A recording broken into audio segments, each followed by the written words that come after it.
Welcome to Lost Caravan RPG, where we do one-shots, miniseries, and long-running campaigns. If it's a TTRPG, you'll likely find it here. I'm Jason Fryer, writer, game designer, and general curmudgeon. You can find me at Otterpod on the interwebs.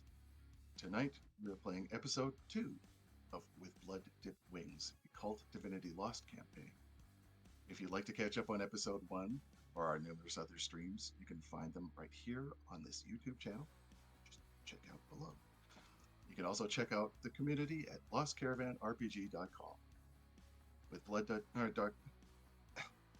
Blood Dipped Wings is a dark tale that explores mature themes, delving into Gnostic horror and personal trauma. So if that's not your cup of blood, feel free to give this story a pass. And with that, I'd like to go around and let the other players introduce themselves and tell us who they will be playing tonight. How about Benji? Hi, I'm Benji, and tonight I will be playing Brooks Haverly, your resident doll. And how are you feeling, by the way, at this point? A combination of terrified, excited, and utterly baffled. Perfect. That seems to be a good way to feel at the moment. And next, Dido. Hi, I am Dido. I am playing Eve Blevins, your cursed archetype. And how is Eve feeling this evening? She's been better, confused, nauseous, freaking out, on the edge of a panic attack. Not super great. All right. Next, JD. Hey, I am JD. Tonight I will be playing Lucas Wolf, the Descendant. And as for how Lucas is feeling, I mean, to echo what others have said, not great. This has not been the best night of his life. It has also not been the worst night of his life, so maybe we're winning in that respect. He is worried about Eve. He is freaked out by everything that has just happened and the fact that there is a body in the trunk. And he is doing what he can to keep his shit together. And finally, Mir. Hey everybody, I'm Mir. I am playing Kate Smith, who is the Avenger archetype. And Kate is irritated. Kate is very irritated by having to deal with all of this bullshit right now. And also has this growing sense of dread because of what just happened, because of what she has seen in the back seat. A lot of the source of the irritation is also now they have to figure out what to do with this body, and that's irritating. Perfect. But she was not going to let them have it. Well, on that, for our new viewers possibly, when we last seen these characters, they had rejected their homes and troubled pasts, seeking an escape on the American highways. And on that open road, they found a temporary reprieve, renewing old friendships, and perhaps forging new ones. And when they maybe thought that they had found some solace in the distant Chicago, something came out of the night, be it a twist of fate, or maybe a turn of destiny. For somewhere between Ohio and Deliverance, a figure leapt out of the darkness. Without warning, Eve couldn't avoid them. Shocked and horrified, our covenant souls discovered a body in the road. Their panic only increased as a voice called them from 911, directing them to do questionable things to the body. But in the end, they, how shall we say, rejected those suggestions. And though they had suffered numerous traumas and horrors, they ended up with what appears to be not human, now in their trunk. Perhaps something with wings, a beautiful thing that's now broken and brittle, and something out there in the dark wants it. Something that is not pleased with their choices. And that's where we begin. Not far from the town where you've left that voice, with your new car and something dead in the trunk. Eve, you're still probably driving. Mm-hmm. Yep. An hour has passed. Traffic has begun to slowly bleed onto the roads. Light and humanity now out there where it hadn't been before.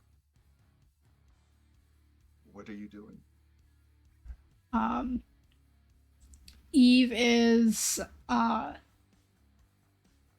definitely driving the speed limit, whereas before she probably wasn't. Like, she wasn't super speeding, but you always go 10 over. But now she's like driving a lot more cautiously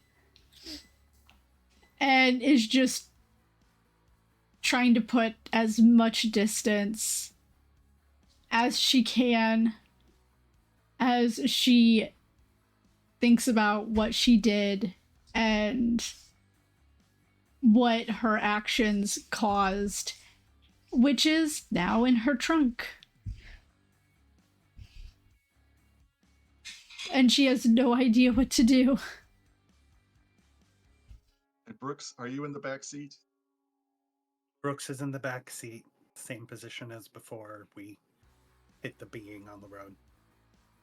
And as you're kind of looking out into the night, what thoughts are running through your head? I need a drink. I need a drink. I need a drink. I need a drink. I need a drink. I need a drink. And then Brooks says out loud, I need a drink.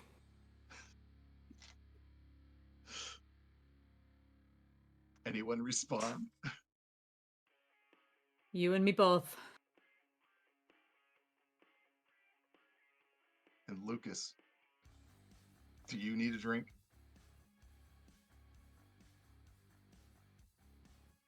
Lucas probably does need a drink, but he is not saying such. He is in the back seat along with Brooks and has his knees pulled up to his chest and is just leaning his head against the window. And he is very methodically trying to put the events of the past several hours into one of the many boxes that lives inside his head, so that he does not have to look at it again, at least in this moment. But every single time the car hits a bump, he flinches because he remembers what happened when the car hit the body, and he remembers that that body is in the trunk. So he is having a very hard time boxing what just happened up, and that is his primary focus. Yes, it's quite hard not to remember what happened, because although the car's been cleaned, you are all still in the same clothes. So that tacky blood is still sticking between your shirts and your skin. Because, Lucas, you were probably the one that got the most blood on them. And it's kind of scratchy. That's fair, and I think... itchy.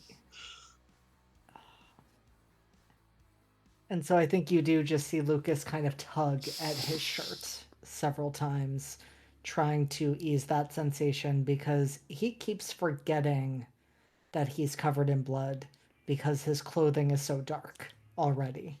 But then he feels that, and it's just that reminder, and in that, I think his thought is, I just want us to get to wherever we're staying and to get in the shower and to burn these fucking clothes and never think about this night again.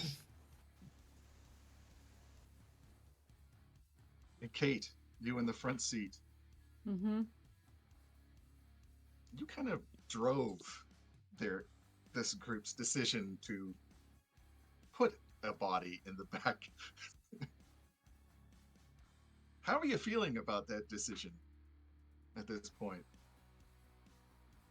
She's irritated that no one is talking about what just happened. We come back to that irritation. But she's currently also trying to go through and figure out like what do with body? What, how are we going to deal with this? What are we going to do with the body? And keeps kind of coming back to the fact that it's it's an angel's body in the back, and that could be worth a lot of money to the right buyers. And that's the best way she can think to get rid of it. But she doesn't necessarily, she's not sure if she knows the right people for that. So that's one option, and she's trying to consider other options, which also include literally just getting Eve to drive off into a rural space and chuck it out into the woods. So there's options. She's also kind of the questions going through her mind around that relate to how she had seen Lucas in the backseat before that hospital and what that might mean.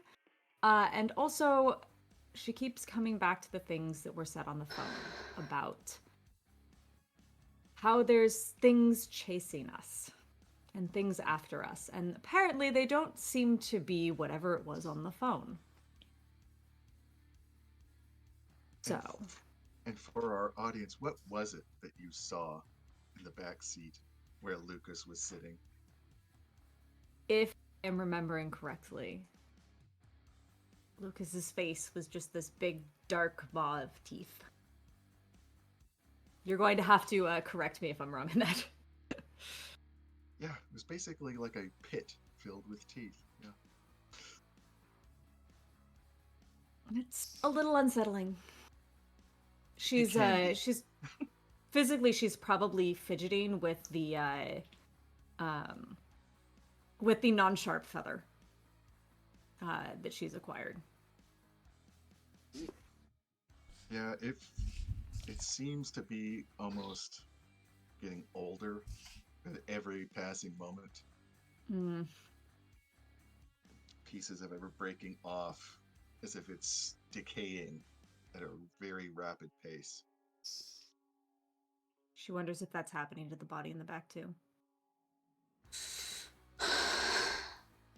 You kind of instinctively turn your head back towards, and that's when you can see the lights of some vehicle coming up behind you. Is this the first vehicle that's been coming up behind us this whole time? In about an hour, yeah, since you've left. Okay. And it's definitely coming up. It hasn't pulled onto the road. It is definitely trying to race. Mm-hmm. I'm gonna warn Eve about some, this jackass that's trying to race us. Just, heads up. What time of day is it? Is it still the middle of the night? Mm-hmm. It's probably stretching about into midnight or 1 a.m.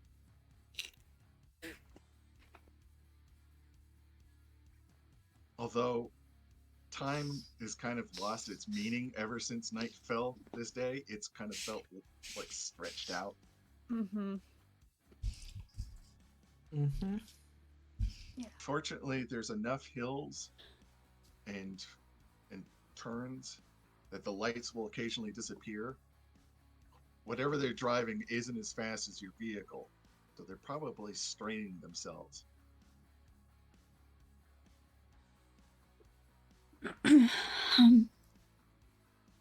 I don't want to be the one to bring it up, but we're going to have to stop for the night soon.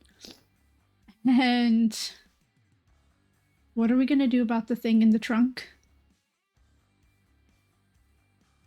You mean the body? Yes, the body in the trunk.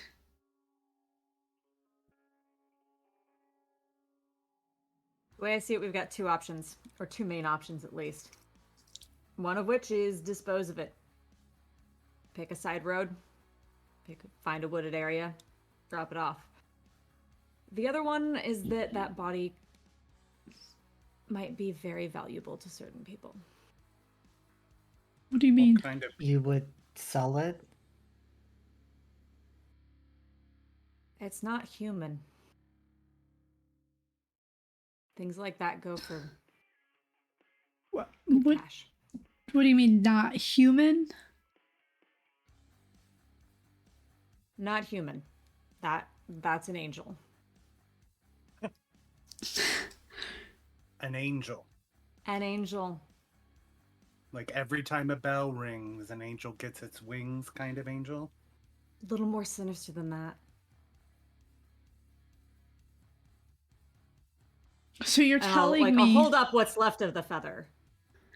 So what you're telling me is that In the light, that feather, it almost catches the light of the interior of the cab. It's almost prismatic for a second, but you can, when it flips on the other side, it's like rotted. So it's almost like translucent whenever you shift it. Mm-hmm.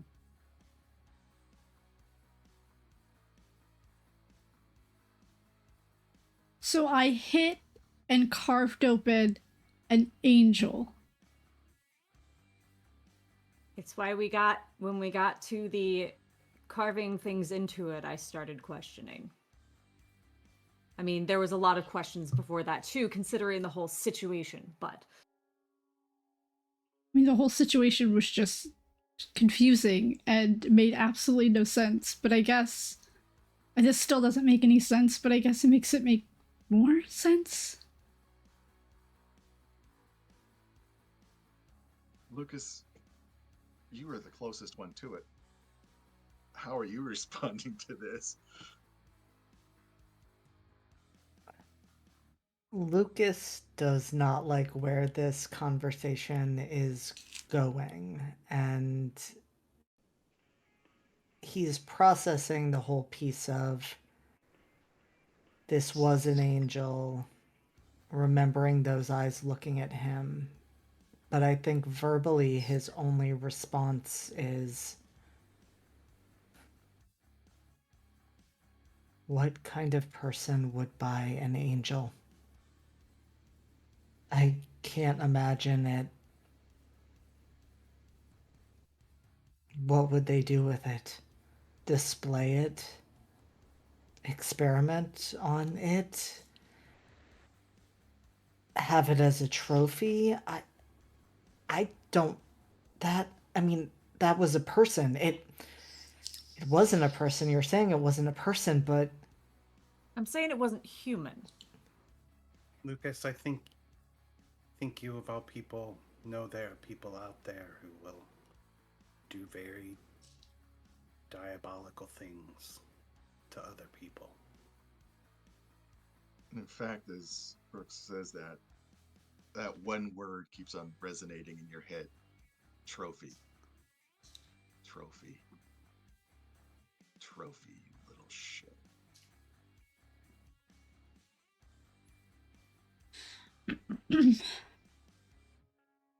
We're not selling it. No, that is not happening. We are not doing that. I am not going to be a part of anything like that. I can't believe you would even suggest that, Kate.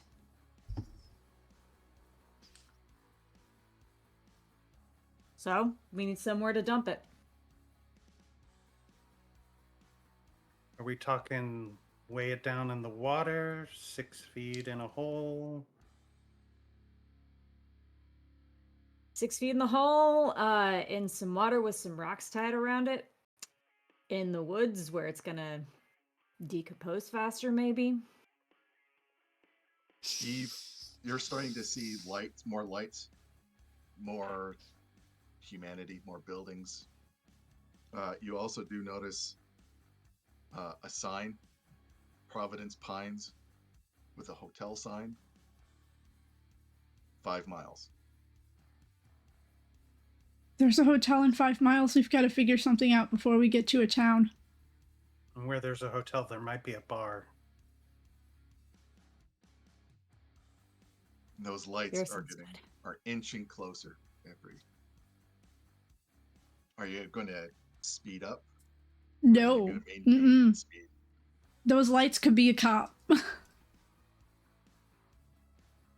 I think if anything, if they get too close, Eve slows down, hoping that they will go around her. Okay. As you continue to talk, about another 2 miles pass, and it has caught up. It looks like a van, like from the 70s, one of those old, beat up vans that, used to be in public service announcements where kids, you're going to get some candy. Kidnap mobile.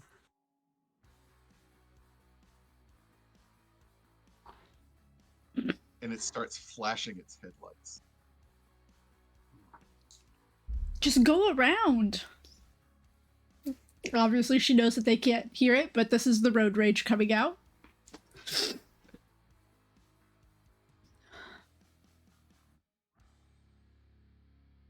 This van wants What's the to chances stop? this is just another coincidence? That's why I don't want. That's why I just wanted to go around. It's the middle of the night. We all need to sleep. Kate's got her phone open with the Maps app and is kind of looking around the area they're in and looking around the area that this hotel is in to try to see what convenient areas there might be for dropping off a body in the middle of the night. What's take a look at your character sheet for 1 second. I think Kate would be able to figure this one out. There are convenient places to drop a body. Hey, because your coolness is high, and I'm going to say that you've looking between the phone and the road. That hotel is on one of those off turns. If Eve times it right, they're probably going to miss it, and by the time you're onto the off road, they'll have to loop around. I'm gonna nudge Eve then and mention that, like, if you turn off their at the last moment, they might miss it, and we have a bit more of a lead. All right. The van starts to, you can hear the engine just killing itself as it starts to pull around. The off ramp is coming up shortly, but the van starts to pull into the other lane and starts inching up. Is it Brooks or Lucas on that side in the back? I picture Lucas's back left and Brooks's back right for some odd reason. Mm-hmm. I had the exact same image in my head. Okay, so Lucas, you will be able to see it. The van's covered in paint. It looks like one of those old fantasy. You know how they used to do the spray painting of the fantasy settings? Except this one is like a death metal nightmare, covered with images of violence and blades, and just, even in the dark, you don't want to see everything that's there because it's just making your head ache. In the window, you see someone looking out from the passenger side. You swear that part of their face has been torn off, and there's just like a wet rip. And they're just staring at you from behind a pair of sunglasses, smacking at the window for you to pull over.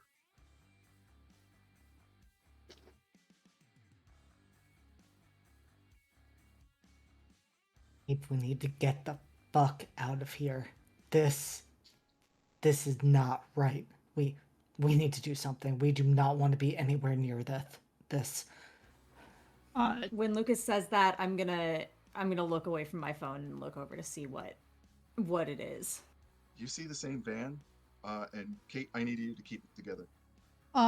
Eve, on Lucas's words, immediately, like, no hesitation, just pedal to the metal, full gas.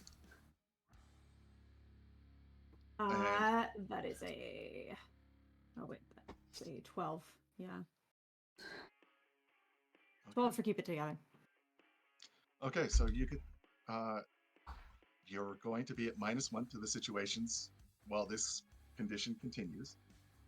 And you get to choose either be angry, sad, scared, guilt-ridden, obsessed, or distracted. What you kind of catch in the headlights is a very odd symbol has been spray painted into this nightmarish image.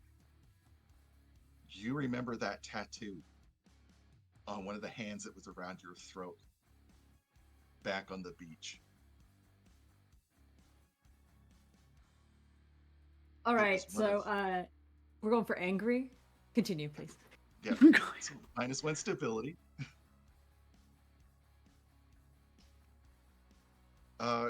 Eve, act under pressure to pull off in time.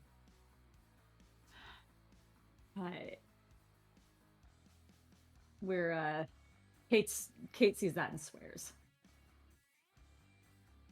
That's coolness. Mhm.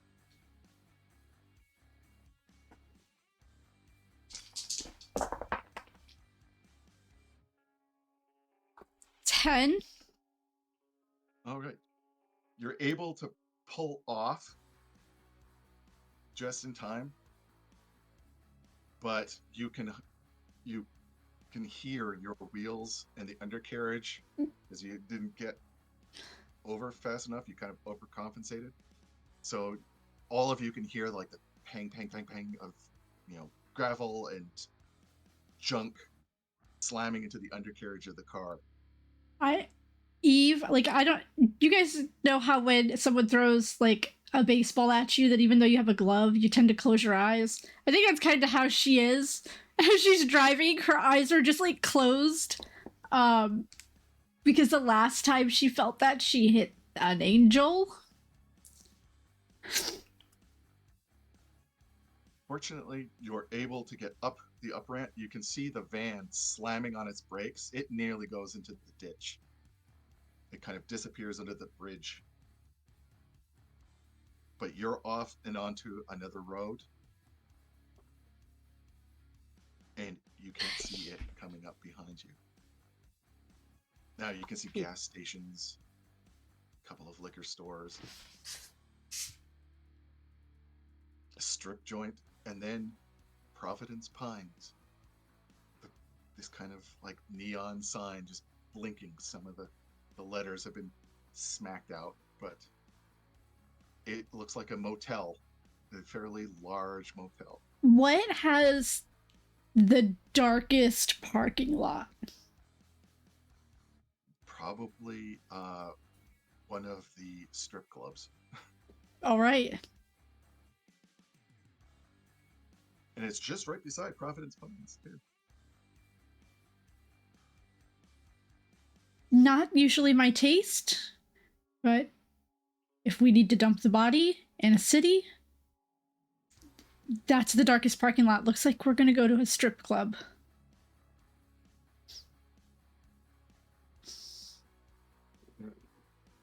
This one's called the Salad Bar.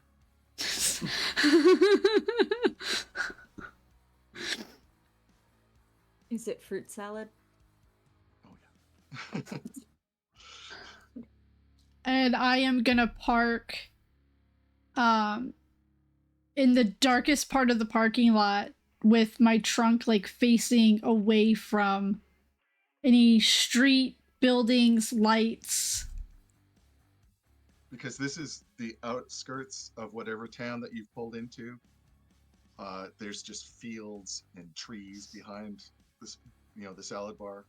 So you literally kind of disappear into the darkness, and it's just empty fields for as far as the eye can see. Are there cameras anywhere? They don't appear to be.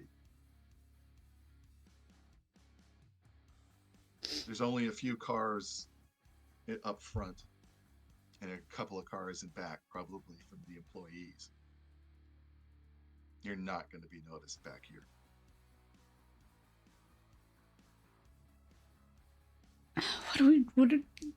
Eve looks like directly at Lucas. What do we do?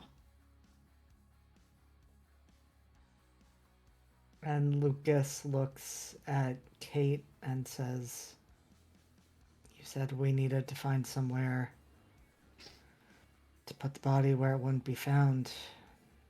I mean, I've never done this before. I don't know if you have, but you seem to understand this a lot more than I do, so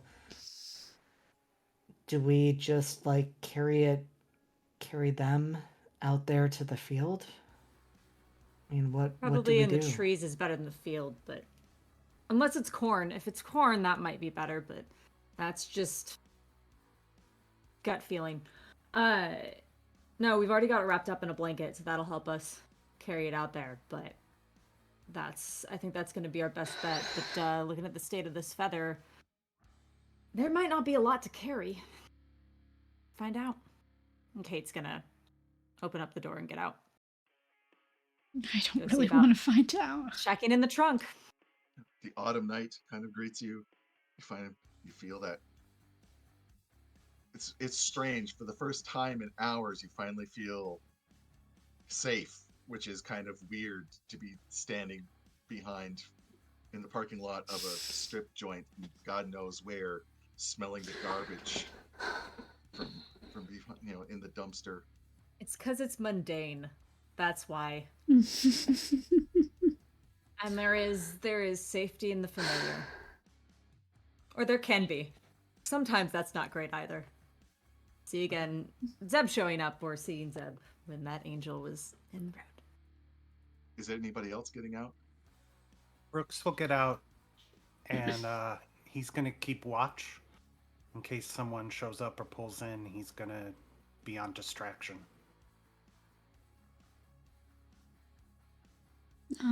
Eve will also Lucas steps get out. as well. So Kate will pop the trunk. Kate, you pop the trunk. You hear kind of like this breath, and you smell motor oil and ash kind of waft out. That's what I wondered.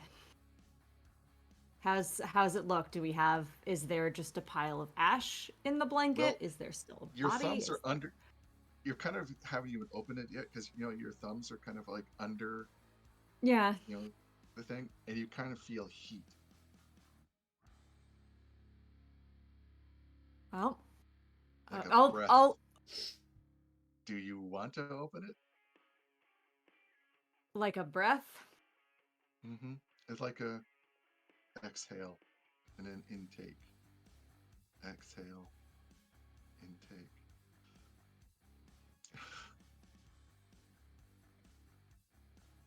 It's closed again. It's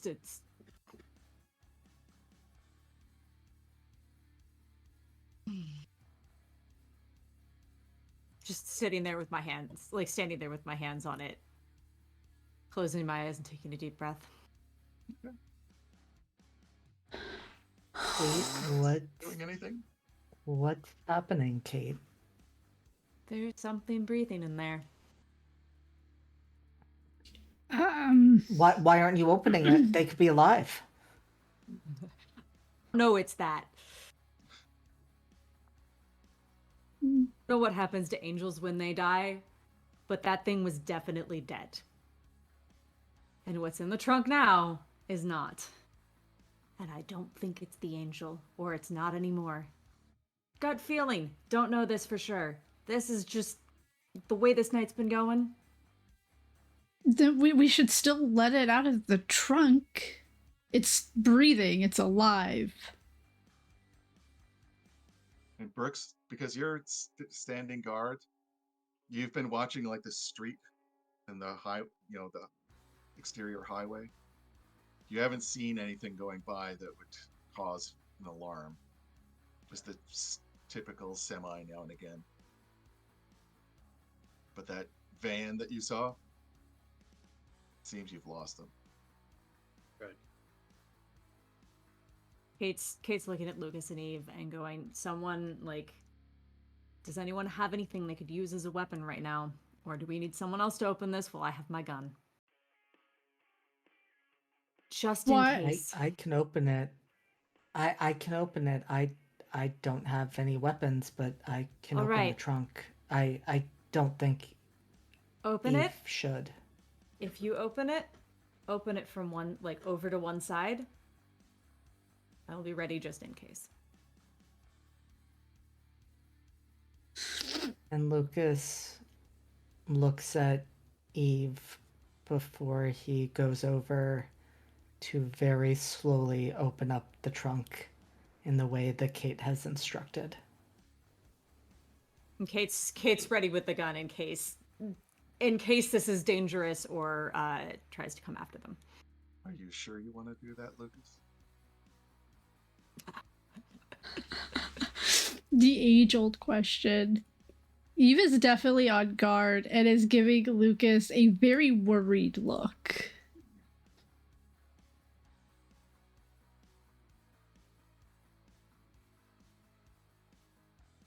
I think Lucas starts to open the trunk.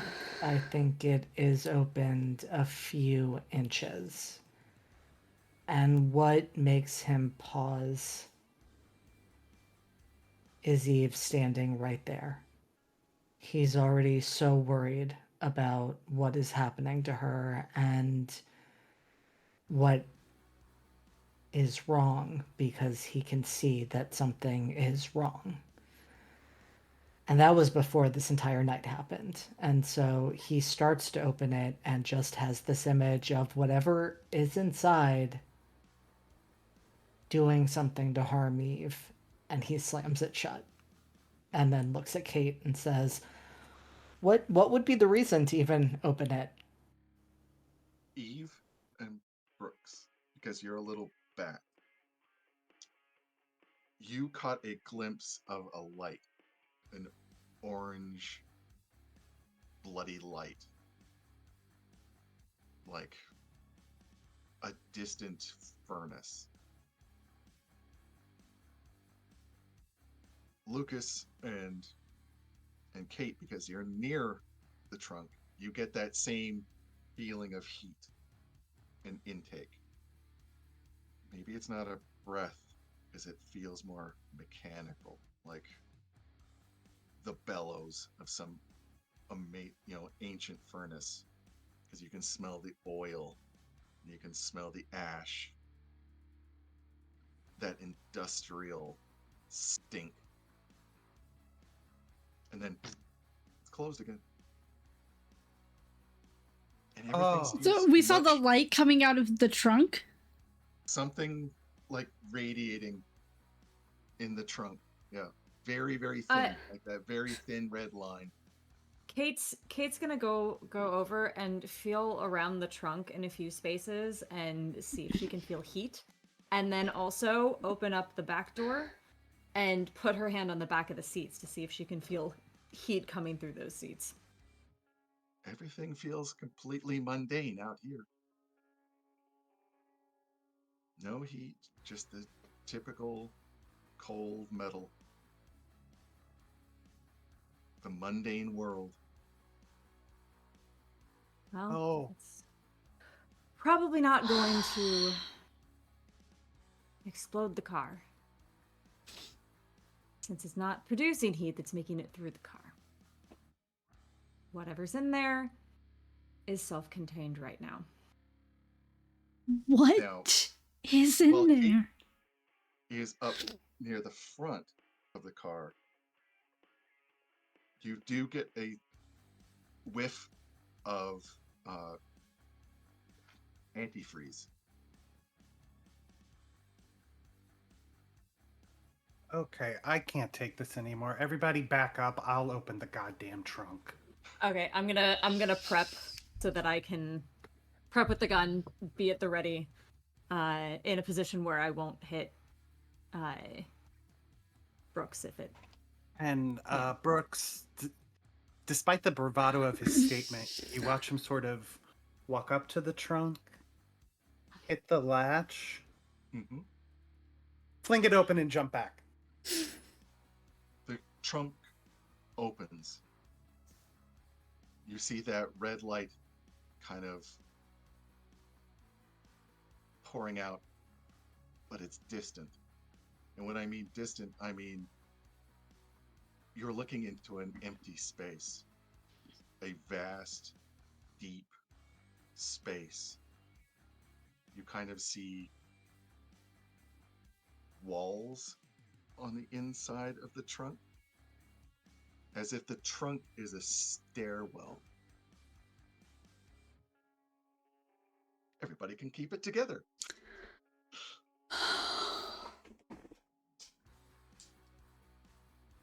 Oh, thank God. That's an 18. All right, you grit your teeth. That is a 11. 15. You grit your teeth through it too. 11. 11. All right. Yep. Once again, Brooks is starting to come undone. You could be angry, sad, scared, guilt-ridden, obsessed, distracted, or haunted, I got a 12. and that's the same for you. I think Brooks is distracted by the fucking stairwell in the trunk of a car. Okay. You will be -2 to any situation where you're trying to pay attention or something is sneaking up on you. I think Eva's gonna rightly be scared. -1 stability. Question: is it the whole trunk or are bags gone? We took the bags out to fit the body in. Oh, right. Yeah. So they're in the back. Thank God. Anything that was in the trunk, We left at the hospital.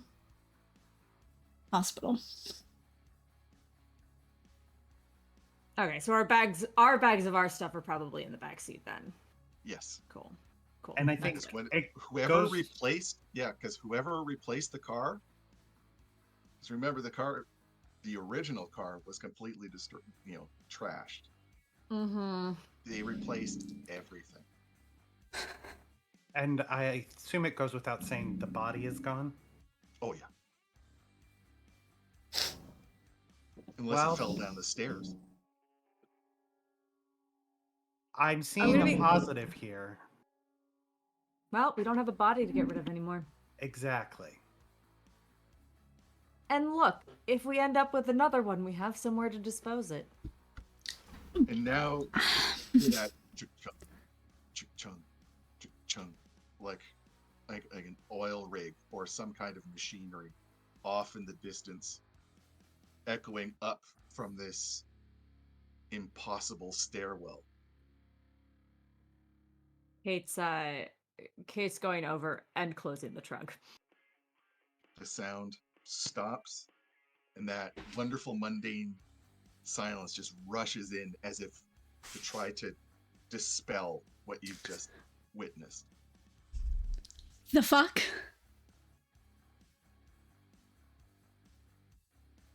I don't have an answer. Is it still there? I mean, it was every single time we opened the trunk, even part way, so Kate will open it back up, which I assume shows the stairway again. Yes. And close it back down. So, who's up for the motel? Yeah, sure. He said, Yeah, I'd like to get a shower. let's do that. And A shower.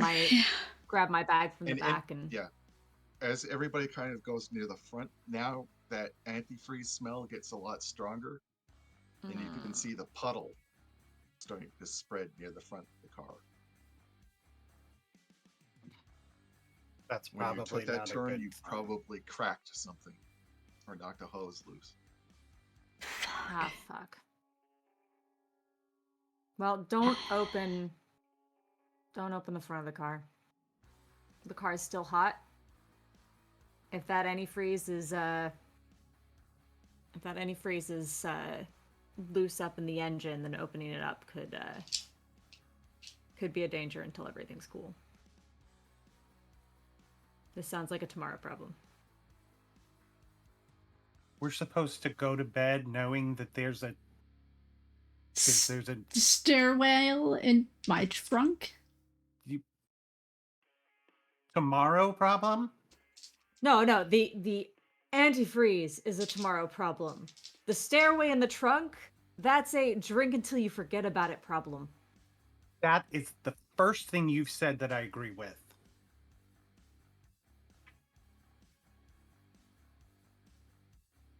All right. Are you heading over to the, to the car? Is there a liquor store on the way to the hotel? I mean, there is a Oh, strip yeah. club. There's strip club. We're parked in a there's strip 24-hour liquor store. There's a Sparks like two doors down. Brooks is gonna look at everyone and say, "You get the rooms, I'll get the booze." Eve will grab. Give me some whiskey, Brooks.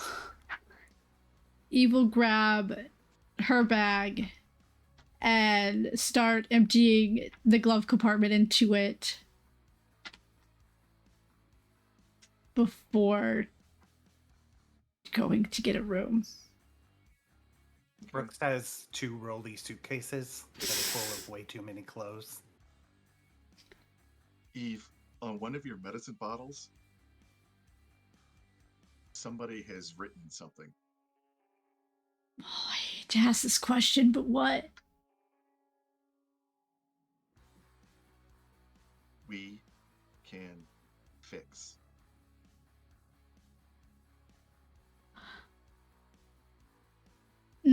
I don't like that. She looks at the medicine bottle long and hard before, like, about ready to just chuck it. And she does, like, the motion of, like, going to chuck it before she just aggressively puts it in her bag. She is very much of the mind right now that there's too much she doesn't understand and just needs a shower to feel normal. Sounds good to me. Brooks, you retrieve the liquor quite easily. Actually, being in that kind of septic light of the liquor store soothes you. You can actually regain 1 stability because you're finally away from all this shit. Gotcha. And you don't recognize most of the bottles or the names. I make sure to grab one of them that says whiskey, and I'll grab a vodka. And Kate seems like a beer person, so I'll grab some beer as well. The others kind of go to the front desk. There's a guy playing some kind of video game. Just Excuse me. it's like keeps on playing. Excuse me, we need to get a room. Lady, I'm on the boss. 1 second. Damn it. Okay, yeah, what? And he just kind of pushes the keyboard away, stands up, adjusts his grimy hair, his name tag apparently reads Andrews. How many do you, what? 1, 2. Do you want, I mean, two? I mean, I got, D- I mean, are we going We'll for the take. hour? Just. You going for the full We're night? gonna stay the night. Just give me 2 rooms for the night, please. Connected if you Alright. can. Sorry, I didn't. The room's connected if you can. Oh, yeah, I can. Oh, I got you. Mm-hmm. He pushes you 2 keys. Rooms 13 and 14. Kate'll take one of them and slide the other towards Lucas. Thank you. And I will pay for the rooms. Yeah, it's only like $100. They've been, and don't worry, lady, they've been cleaned just last week, so it should be fine. If you need towels, you can call the front desk. Can we Aren't just we get at some the? extra now? We're at the front desk, Do you want me to get them now? please. Yes. Yeah. Okay. That way we don't interrupt another game. Thank you. He goes into the back.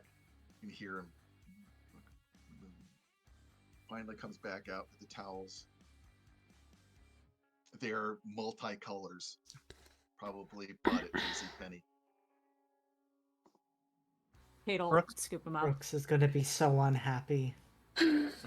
Brooks looks at Eve and says, "If any of my clothes end up with bed bugs, you are replacing every single item." Okay. Thank you. Fortunately, rooms 13 and 14 are on the back side. So you're away from the street and prying eyes. When you actually open up the doors, you kind of get that weird disconnect moment. These are pretty amazing rooms considering it's $50. They're clean, very well organized. It looks like the beds have, are quite comfortable. And you can see Is there a that the coin door- slot? This is definitely not what I was expecting. Nope. Is there a little Unfortunately- jacuzzi in the corner? And you even suspect if you used a blue light, you wouldn't detect anything. All right.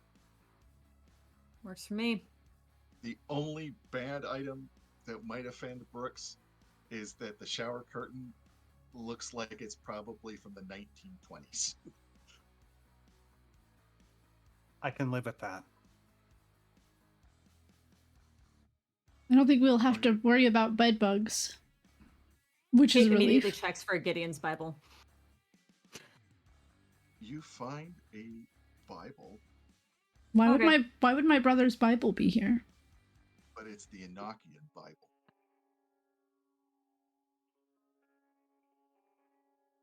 That's not what she was expecting, so she pulls it out and she's gonna start flipping through to see what that means in this case.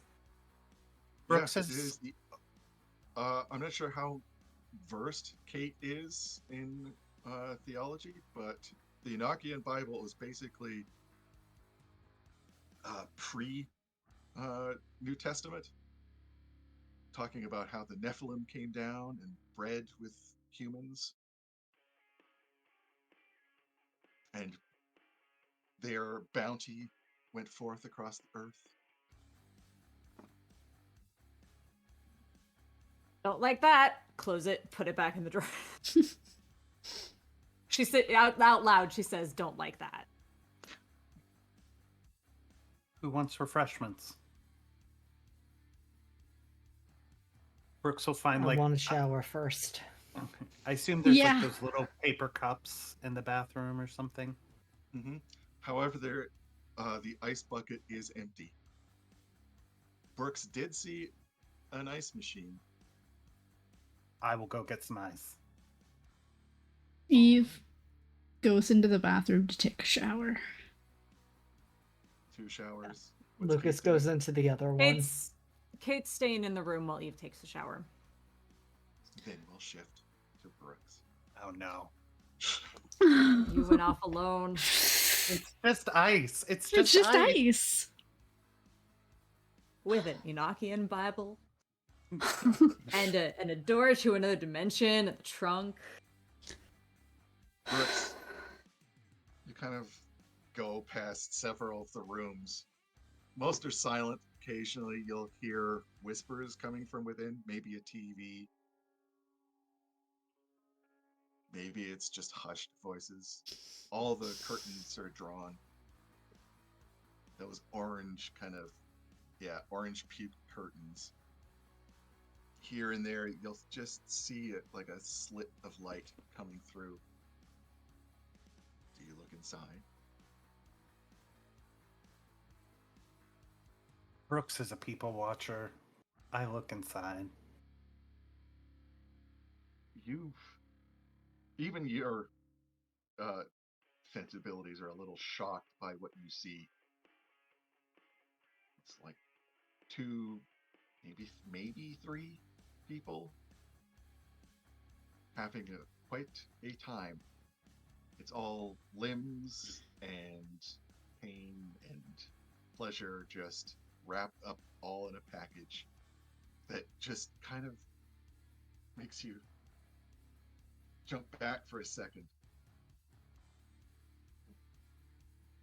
But just as you do kind of jump back, the guy's face kind of looks up and gives you a wink, as if to say,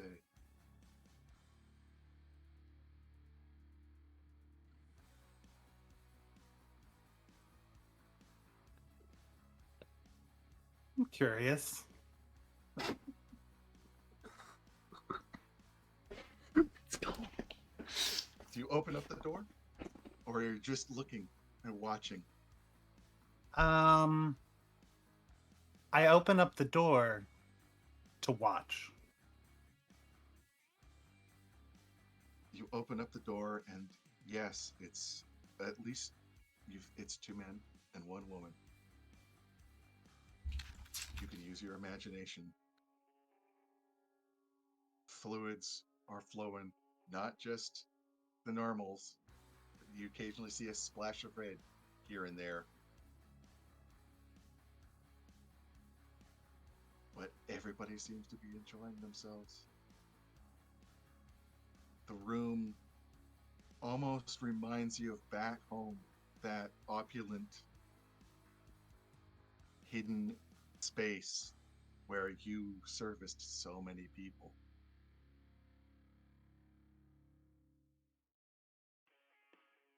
You almost want to go back to that. I mean, why did you leave that, Brooks? And one of the guys, blonde, beautiful, chiseled, he reaches out. You can see the fingerprints are crimson from where he's opened up a cut on his partner.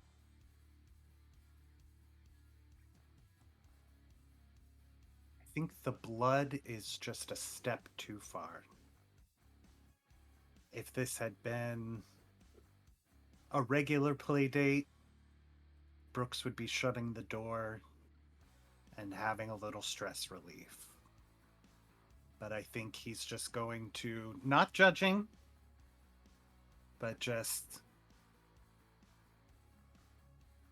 thank you for the offer. So kind. I have a drink with my name on it, so please excuse me.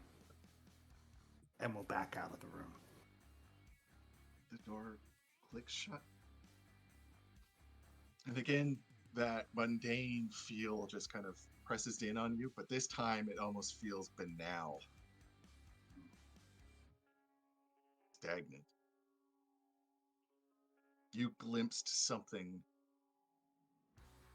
that you've seen many miracles tonight, and that was hinting at another one. And you've kind of said no. So as you kind of get the ice, you kind of get that what if sensation. I think on the way back with the ice, I peek through the window just one more time. The room is empty. Only like one light off in the distance, just the night light. In fact, the room looks almost like yours, like your current one, not the opulent one that you witnessed. Damn it. And I'll head back to the room. You get back to the room.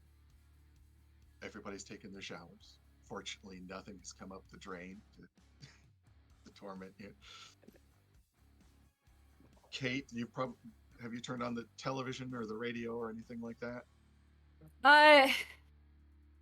Considering what happened with that phone, she's not inclined.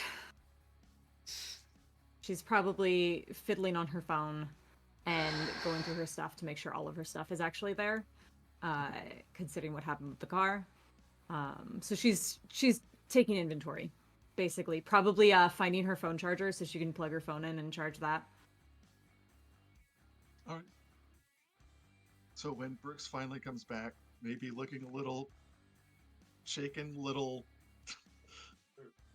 stirred, so to speak. Kate probably has also opened the door between their rooms so that there's an open doorway there. Yeah, each room has like one of those pull-out tables that you can, fold out. So you can bring it in and, create like a dinner table if you want. Basically somewhere to sit all as one, unless you want to call between the two rooms. Oh, Brooks is playing host at this moment, getting everybody drinks, so he's not going to bed. And probably is not going to let anyone else go to bed just yet. Okay. Kate'll happily take an offered beer. Whiskey for Open Lucas. it up, take a swig. Eve, are you drinking? No. Eve is not drinking. She took the opportunity in the shower to take her nightly medications. Minus the one that says we can fix. Because she still doesn't know what to do with that.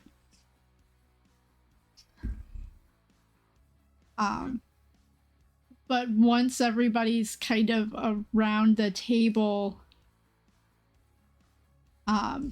she is gonna take it out of her bag and just set it on the table. I got another message tonight.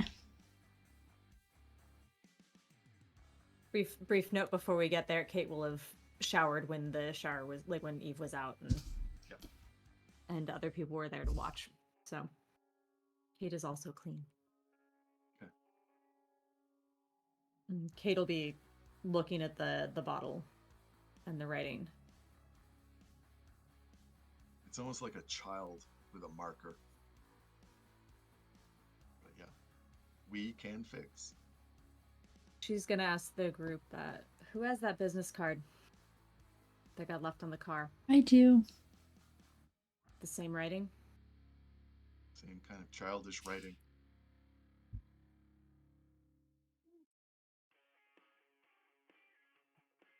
Are you missing anything? Is it all there? Everything's there.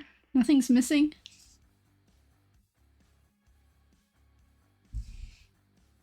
There's nothing extra either. Kate's gonna step over, pull that Bible out of the drawer, and drop it on the table as well. Kate drops the Gideon Bible on the table. Is it a Gideon Bible this time? She looks at it as it lands and just, son of a bitch, and picks it up and chucks it back in the drawer. I mean, that's a fair response, but what were we supposed to be looking at? Last time I opened that Bible when I first got into the room, or opened that drawer, that wasn't a Gideon's Bible. It was an Enochian Bible. Does Lucas know about that particular one? Because That's a good question. I'm thinking maybe, because your father and your family were pretty old school.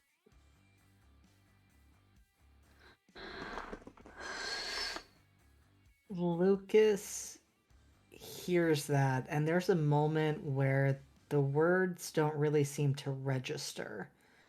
And then you see the moment where it clicks, and he just slowly shakes his head. Why would that be here?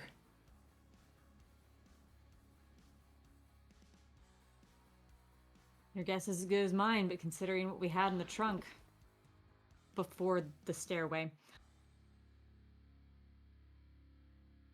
And you're sure that's what it was? I flipped it open. I looked through the pages. Brooks, you were about to say? I experienced something on the way to get the ice. And I will regale them the story, making sure to let them know that I was very, very welcomed and invited, and they very much so wanted me to be a part of this, but I turned them down to be with my new friends. You regretting Adding it? a little guilt. Yeah.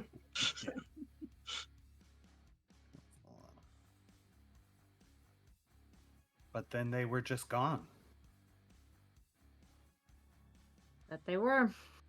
So do you think this message on this bottle is just a ploy to get us to go to whatever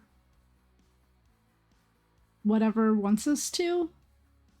These are a lot of coincidences. They're not coincidences. There's no way these are coincidences. The guy on the phone mentioned something about what's following us.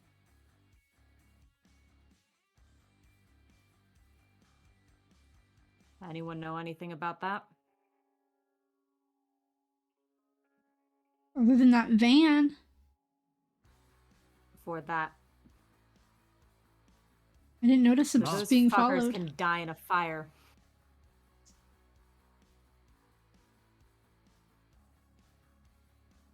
They'd In all- probably like it too. In all honesty, Kate, you're the person who seems the least surprised out of everything we're experiencing tonight. So, is there anything you want to tell us? Been through some shit.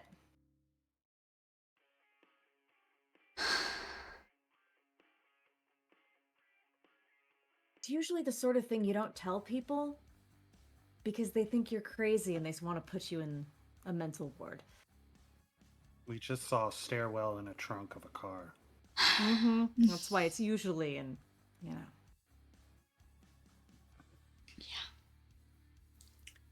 I don't think you can tell us Here's a- anything crazier than what we've experienced the last 24 hours.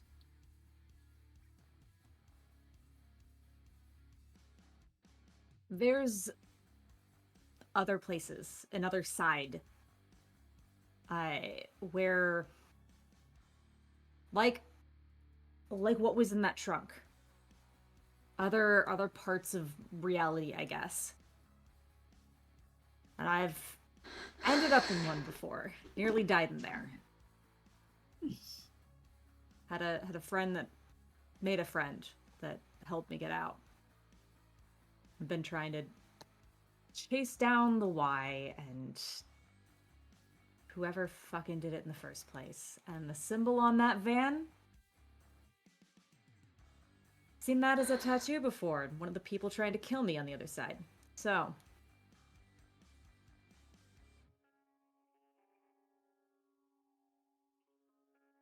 right now, I'm bodyguard. I'm doing this for the cash to support myself when I'm hunting down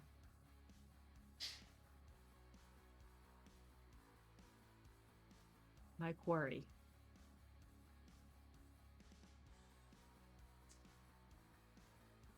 Because hunting supernatural shit doesn't pay very well unless you're willing to sell things.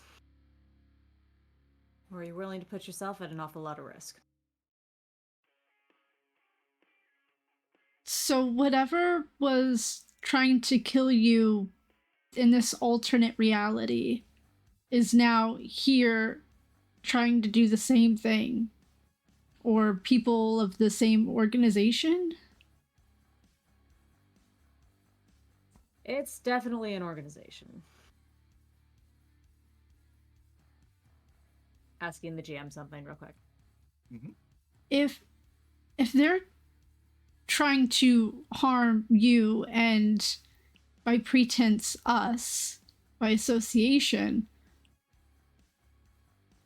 why it doesn't make sense. Why would they give us a whatever the other thing was on the phone, I don't know that give that's us a them. pass and then offer to fix me? I don't know that that's them. What I do know is that when we went into that hospital,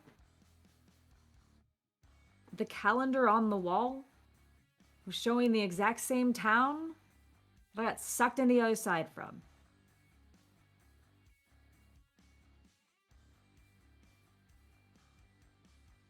And I don't like it.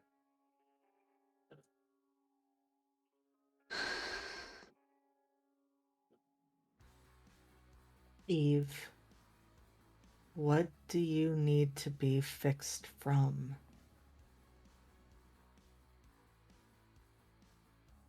We're traveling with him. You're gonna have to tell him sooner or later. I know. So you know how a couple of months ago I told you I got really sick? And that's why I couldn't come visit when I was supposed to on my last run. I got more than just a little sick. Yeah.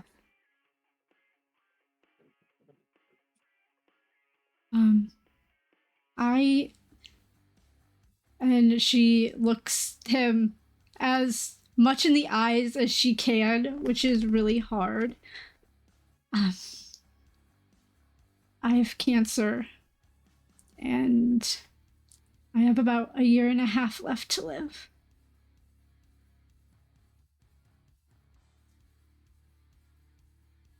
Fuck, Eve. I couldn't tell you because I knew that you would come home and your dad had just died and people were looking for you. So I kept it to myself for as long as I could.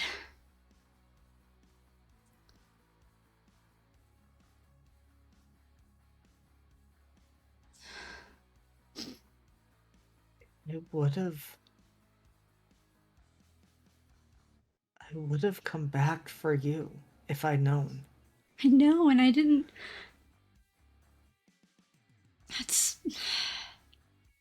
That's not everything. What? You just told me that you have 1.5 years to live, and that's not everything? She goes back to her bag. She comes back with a large manila envelope. I'm sure you would have told me if you knew about this, but a lawyer came to my house a couple of weeks ago. And I didn't know who he was. He wasn't one of our families. And was an executor of your dad's will. Since they couldn't find you, and I refused to tell them where or how to find you, they said because I was the betrothed, everything was gonna go to me. And I open up the legal documents from the lawyer with a key to a storage shed that I haven't been to.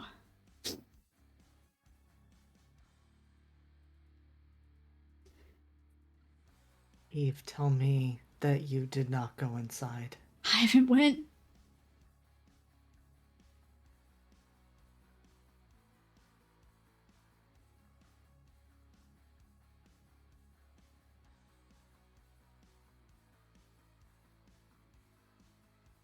So what do you know?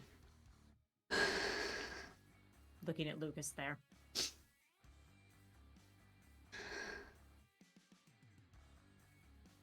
I know my family was into some pretty fucked up stuff. I know I don't associate with any of that.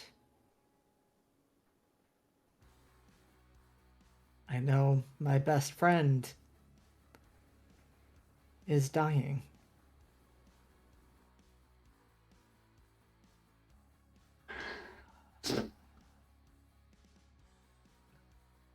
Fuck Eve, this is such bullshit. I mean, that's life, right? You live and you die.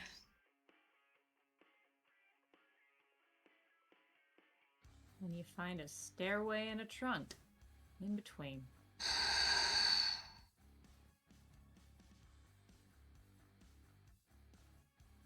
Eve, you shouldn't have to be dealing with all of this fucked up stuff from my family. If I have Didn't to do it go for your back family. home, then I have to go back home. Didn't do it for your family. Fuck your family. I did it for you. You're my best friend.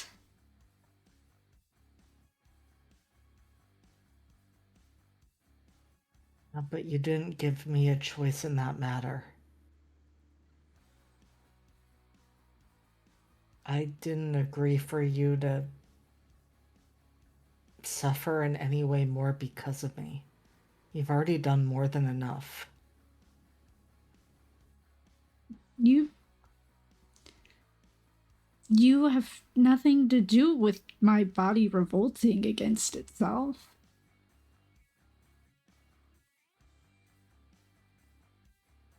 No, but I do have something to do with the fact that you didn't tell me, and I do have something to do with the fact that the lawyer came to you because they couldn't find me.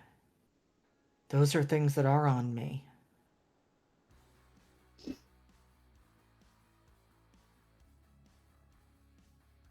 I should have told you. I should have told you when you got in the car, but that's... How do you tell your best friend you're dying?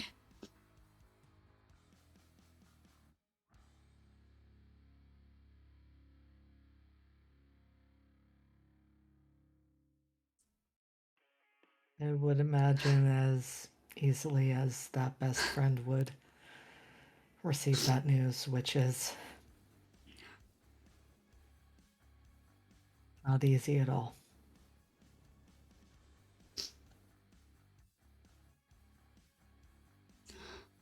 And Lucas looks at the bottle of medication.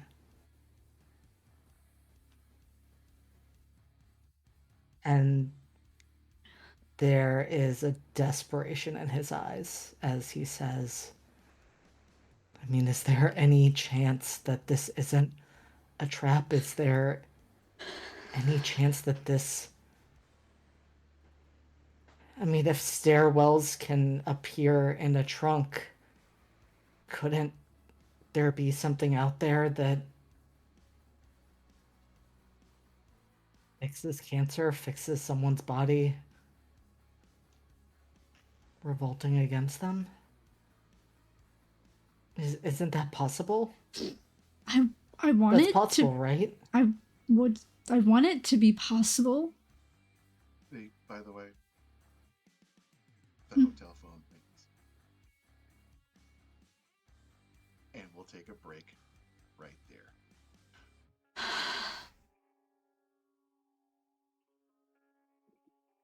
Thank you.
2 with blood-dipped wings. Last we left our little group, we were having an extremely emotional moment, a lot of revelations, and just as Lucas kind of put their words out into the ether answered back. The hotel room phone rings again. And again. Kate looks at it. Kate looks at it, and then Kate looks at the windows to see if anyone can see in through the windows right now.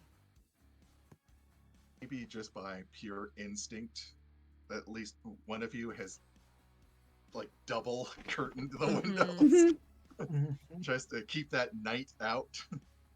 Mm-hmm.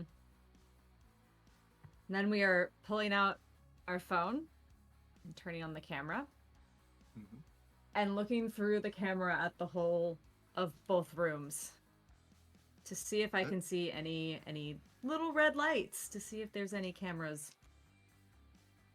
Nope. Okay. Anyone else is free to answer the phone. Yeah, considering what Brooks just saw, it's amazing. There's probably probably a camera in that room. But yeah, while Kate is doing this, anyone is free to answer the phone. She is in security mode at this point. If the phone keeps ringing, I think Brooks would answer it. He has a habit of answering phone calls he shouldn't. The freebie. Now we can deal, yes?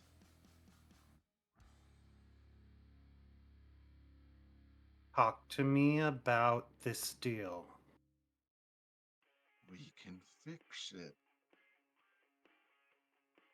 Fix what? Just give us what we wanted to begin with, and we can fix it. Fix what? The sickness. We can even help protect against what is coming. The war dogs.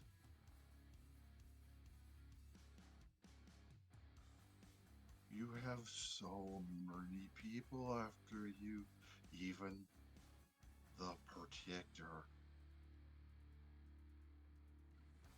Tell them KULT has their scent. Then maybe we can deal, yes? And the phone clicks out.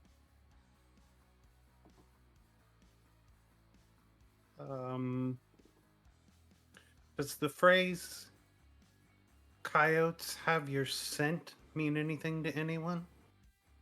Oh, fucking hell. Yeah? Yeah, it does. That was those jackasses in the van. They're known as the Jackals, or the Children of Coyote.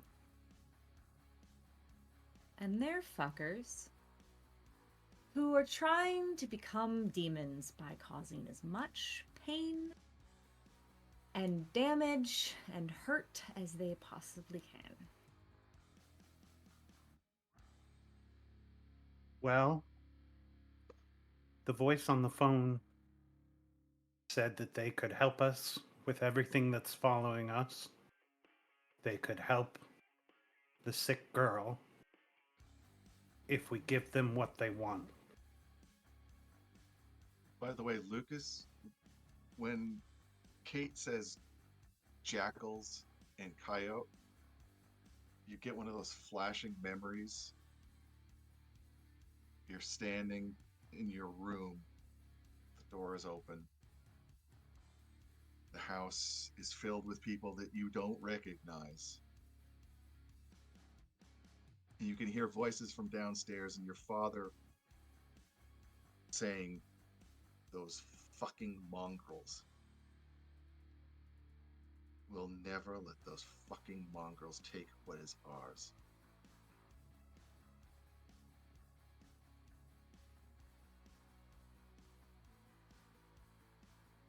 Yeah, Lucas Hey. is full on dissociating as that memory comes up. Kate's looking to Brooks and going, next time he calls, I want him to define exactly what it is he wants. Hey, Because we don't have an angel anymore. unless that angel went down the stairwell. Yeah, well, it's not ours anymore at that point. Because I don't know about you, but I'm not going down there.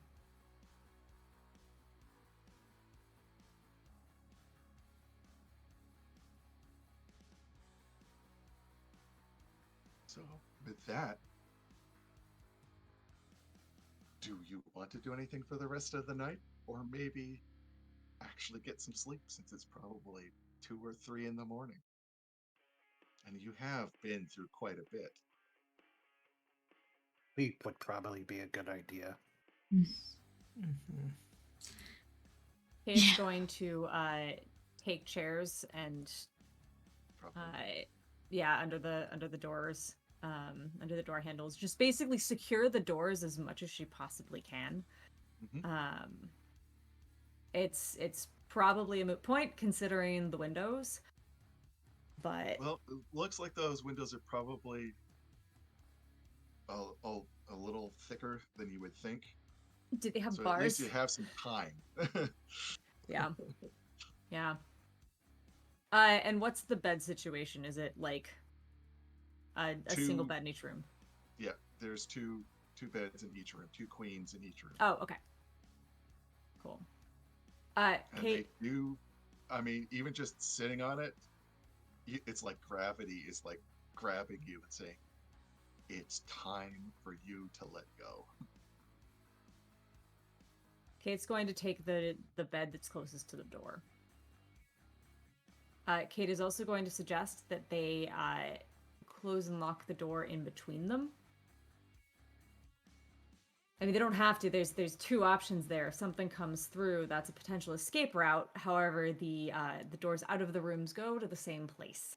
So we either use this as a fire door to potentially give people a chance to get away if something happens, or we use this as a conduit. But if they're after one of our rooms, they're probably after both of our rooms. Are you turning off the lights or leaving them on? Kate would rather leave them on. Okay. If Eve is okay with that. Yeah. All right. The others can do what they want, but Brooks has a sleeping mask, so he's Of fine no matter course what. he does. is it one of And no those one that was like has the surprised. little I know. is it one of those that has the little like gel pads, like the Yeah. little gel things in it, so you like Yeah, No gives so your it eye creaminess. reduces the. Yep. yeah Is yeah. there a cream regimen or anything? Oh, Brooks has a whole nightly routine before he goes to bed. It involves creams and tonics, and yeah. Okay. Kate just brushes her teeth. As the night finally stretches on towards morning, you all find a chance to sleep, to dream. Brooks, you're in that room beneath those twisting, contorting bodies. You feel the pleasure just rushing over you, sinking into that bed, the kisses, the touches, the caresses, to the point that you barely even register where you end and they begin. Your body switching between gender and shape and size. It's like being a protean ocean of pure bliss. So when you wake up, you feel that hideous emptiness, that ache that you're no longer part of that. The tears are kind of streaming down your face. Eve, you dream of the trees, of that single road that you used to take during your deliveries, heading down into that valley. Your heavy truck filled with boxes. And you remember that one box, almost like a coffin, a pine box that you had to move by yourself, just leaving it there in that abandoned space, just like you've always been instructed. And then you can hear that scratching inside the box. Nails on wood, nails on wood, until the nails splinter. And then you wake up. It's a dream. It's not real. It didn't happen. It's just a dream. Kate, you're back on that beach, that terrible blood-soaked beach. The fog around your feet, hiding the gore. Staring out at that ocean, that hungry, infinite ocean, only illuminated by the lightning. Blood red lightning. And you can hear the howls getting closer and closer. And then you remember Zeb's voice in your head, inches from your ear. Don't worry, baby. We got this. Lucas, you're not really sure if you dream. Because you keep on remembering the house. And you don't want to remember the house. You don't want to remember your father's voice. You don't want to remember the pain and the humiliation. And just as you're feeling like you're going to break, you feel someone's hand on your face. Soft. Soft as silk. Shh. Don't think about that. Don't think about it. You're a savior. And I will save you. Just don't let them take me. And you feel lips touch your lips. Is it feminine? Is it male? You don't know. It could be whatever you desire. They can be whatever you desire. And you feel their wings wrapping around you, comforting you like a blanket. So when you wake up, you will feel a peace that you have never known.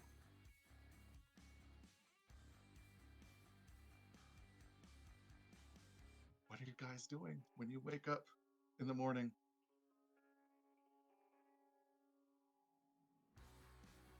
Pretending I don't have trauma? What we Kate do does everyone, every pretending we don't have trauma. Yep. You can hear like the life outside the hotel room, you know, the trucks and the people talking, and basically the world coming back to life. It's just. It almost feels foreign at this point. Can we please Kate's just. gonna peek outside through the tiniest like slit in the curtain. Yep, you see like the parking lot, it's a little more full. Some people are starting to load cars, getting ready to head out into the highway just like you. What time is it?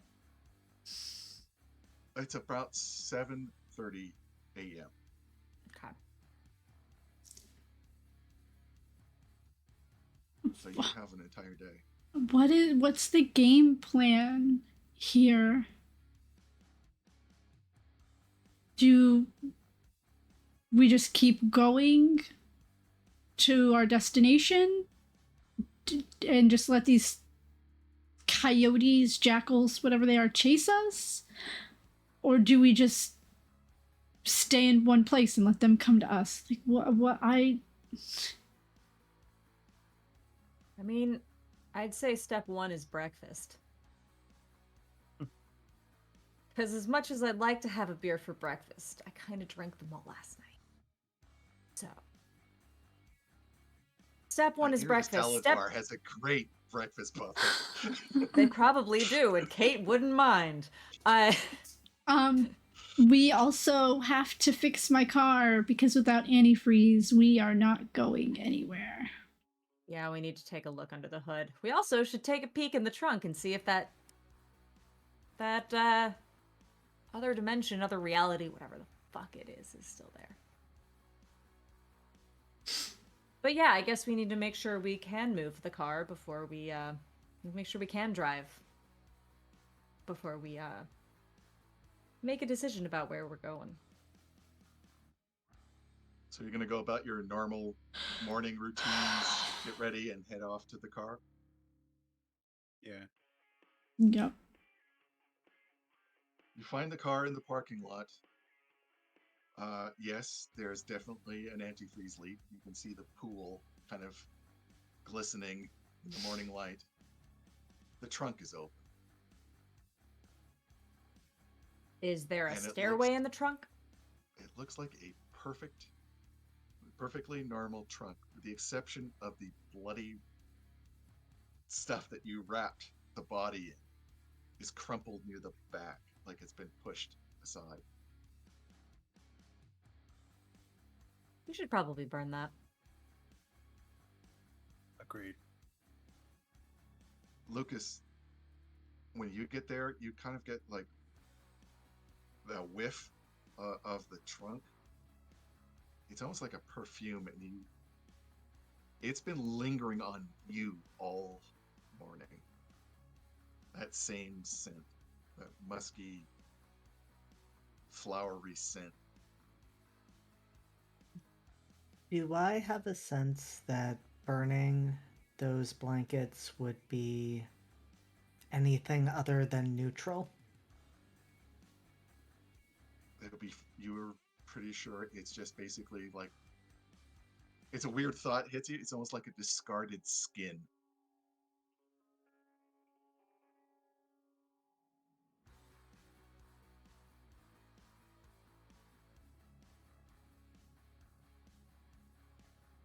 Yeah, I mean, I guess we should burn that. What does that mean about the voice that keeps calling? Now we don't even have stairs.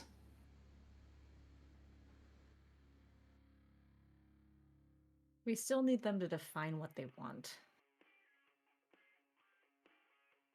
Maybe if we don't have the thing they want, they won't call us.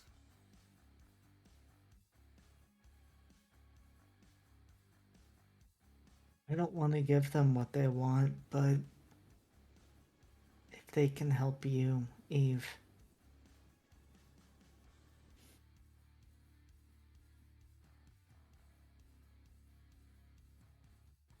So you're gonna burn that? And he just shrugs helplessly. Yep. Yeah, It'd be pretty easy. You could just throw it in like, or just throw it into one of the dumpsters. Throw into one of the dumpsters, set the dumpster on fire. They probably would not notice in this neighborhood. Yep.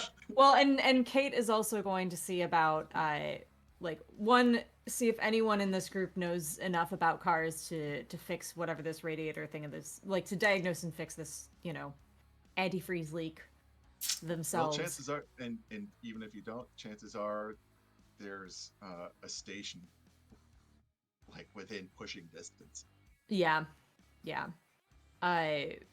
So they need to figure that out. And Kate is also inclined to hit up whatever convenience store there is and buy some bleach and some, see about cleaning that trunk out as much as possible. Yeah, the Pinky's liquor store also has convenience stuff. So. Yep. So Kate's for if no one knows enough about cars to diagnose and fix that, then they can see about pushing it over into that nearby garage and have them take a look. Yeah, between Eve and you, it looks like you've probably taken a rock in the radiator. So they'll either have to replace the radiator or at least try to fill it. Something that's so it's not going to actually pop. Probably a couple of hours. Let's get this fixed. Fortunately for you guys, Is there a because it Waffle was House around? Well, the the strip club has waffles apparently. Look, it's either a Waffle House or a Denny's, because those are the two Yep. places that are the most liminal. Right. But I There- Yep. suppose a breakfast buffet at a strip club would also be pretty damn liminal. There is a Moe's Diner across the highway. No, I think we gotta go to the strip club. I'm Yeah, fine with it's- the club. Yeah, it's right there. Okay. Then we don't have to cross the highway. The interior of the salad bar has invented new versions of the color purple that you've never seen before. Purple and gold and just basically tacky. But the salad, the actual waffle bar is insane. Oh, good. All you need to do is just ignore the people kind of strutting in the background. Mm-hmm. Why would you ignore them? This is true. I mean, Kate will Uh, enjoy the view. And because, like I said, because it's on a highway, the service shop is open, so you can even take the car there before you even go to the Waffle House if you want. Yeah, I think that's I what think that was we're the gonna do. intention. We're gonna drop the car off and eat breakfast for a few hours. All right. Why did that feel like it was a euphemism, even when I said it? Because it involved the word eat. Eat. Just be careful of the whipped cream, I guess. Oh. Brooks, are you able to actually eat in this place? Um, Are we gonna need to keep it together or? no, I think actually early in Brooks' career, he probably worked at a couple of strip clubs. So this strangely does not faze him. And if the waffle bar is good, then that's all he needs. This rather peculiar respite is exactly what you all need. Anybody that's lost stability can heal 1 stability. Oh, thank you.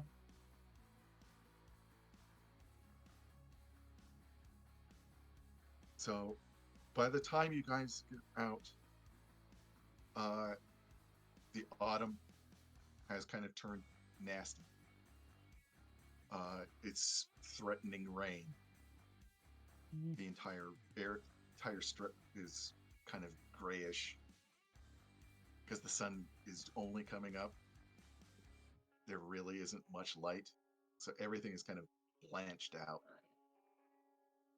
Are The we still in service- Ohio? Mm-hmm. I Okay. think so. Haven't made it all the way to Indiana yet. The service sign is blinking. It's actually kind of almost like a beacon in this gray. Are you heading over there?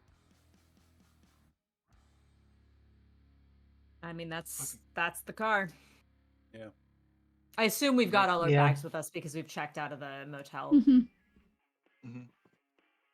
Unlike this morning, the garage doors are down. Ugh. The light from the interior is kind of coming out bright. Maybe I closed the doors for the rain. Maybe. I assume there's like an office door where you go in to Mhm. actually yeah.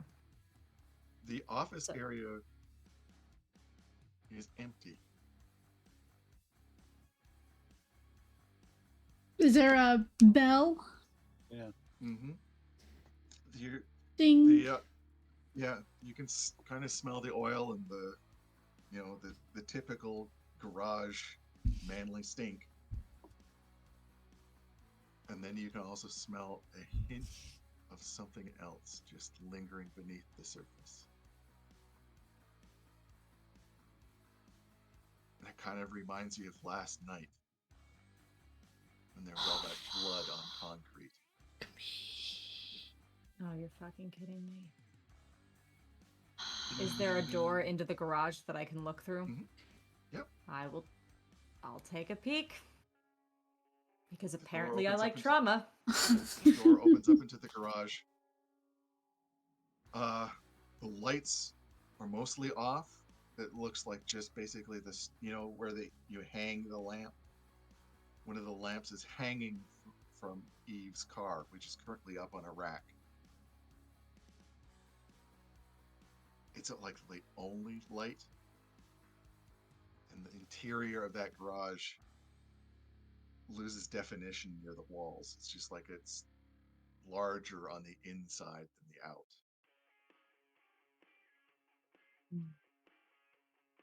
Sign of anybody, sign of blood, sign of anything other than that light in the... Not from this distance. You probably have to go in or at least have more light in there, because it's... I'm gonna look around the door, kind of like both on the side we're on, and like just poking my head in a little bit to see if there's light switches. Yeah, there's light switches like here, and then probably major ones on like one of the pillars, about 10 feet in. Gonna quietly close the door back up and look at them. Go, it's dark in there, except for one light hanging from the car. Okay, and There's no one in there. That You're I ringing can the see. bell again. That was Eve. Ding. You hear something shift in the garage. Like, You said no one was in there, Kate. I couldn't see anyone, but I also couldn't see the walls. And I didn't feel confident yelling hello in there at them. just 1 minute. Comes from the dark. oh, so someone's here. I'm gonna put myself in between that door and Eve. You kind of see a guy in coveralls. The clothes don't fit him well because he's just huge, like this a bear of a human being strapped into these clothes. Even with the fluorescent lights, you can see his face. It's very pale, kind of maybe it's age. It looks wrinkled, dark circles around the eyes and mouth. When he talks, his lips, there's just something off about it. You hear for the car. He starts kind of tapping his thigh with a wrench. Yes. This is not the person that you obviously talked to in the morning. And I assume that this is not someone we saw there before. You didn't. Yeah, I mean, maybe it's a late shift.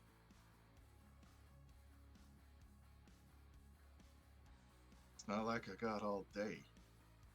You here for the car? Yes, we're here for the car. Well, come on in. And he kind of Aren't takes a you- step back towards the dark.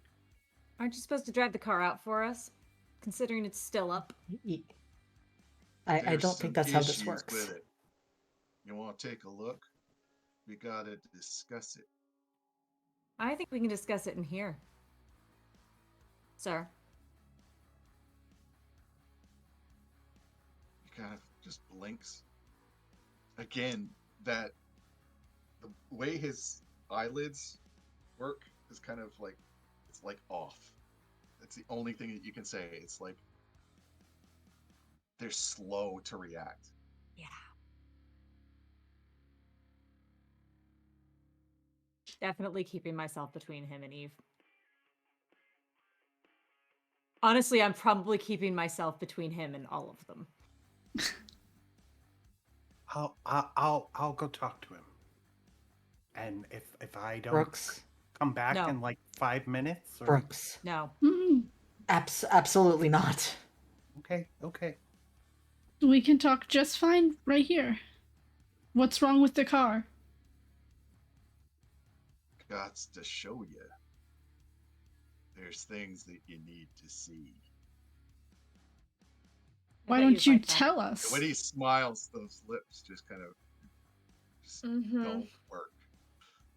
What was your name again, sir? Kind of thinks for a second, looks down at the cooter.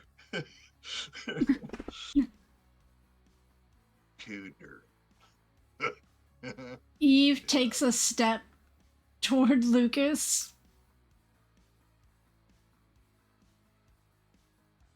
You sure? Lucas said reaches they'd for call Eve's us. hand. Because they said they'd call us if they found anything other than what they already told us was wrong with the car. And no one called Eve us. grabs it. Yeah. They probably did say that, didn't they? Mm-hmm. Where's the guy we talked to this morning? Oh, he's here. He's closer than you think.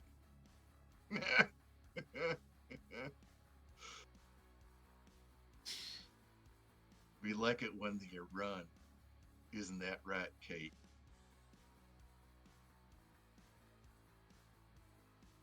And at You that, goddamn he fuckers. just basically peels whoever's face that he's wearing off and throws it away like a rag. She's reaching for her gun. All right. What's everybody doing? We got to get the car down. Mm-hmm. That is Lucas's thought as well. He starts walking nonchalantly right towards Kate. What like under the skin? What are we seeing now? It looks like a human face that's been heavily scarified, like somebody's dragged a razor to create whiskers on his cheeks. Mm-hmm. Mm-hmm. The teeth have been sharpened, probably with a chisel. And when he licks his lips, he's literally cutting his tongue.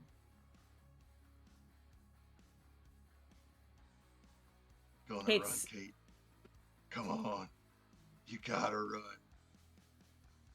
And at that point, it's not just inside the building, it's around the building. You hear howls. Like jackals.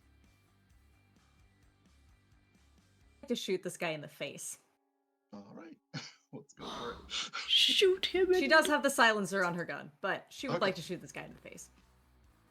Sounds like an idea, Kate. It's an ideal, right? I'm going to, I guess, you're going to engage in combat. So yes, use your violence. That is a... Oh, I just passed. Thank God. 15. Thank you, +3! All right. He kind of does that weird, you know, how people in horror movies will be just walking normally, and then they're just suddenly sprinting at you, like that weird doll-like sprint. He just runs right at you. Your bullet takes off part of his face, exposing more of those ragged teeth. Fortunately, he hits the wall right beside the door, dropping the wrench. So he's not going to be able to counterattack you yet. But he's still up. Someone Is there grab that wrench. anything in the office that could be used as a weapon? In fact, there is. There's a shotgun right under right under the register. Like a pump action, if you want. Where are Lucas and Eve? Are you more towards the front of the office?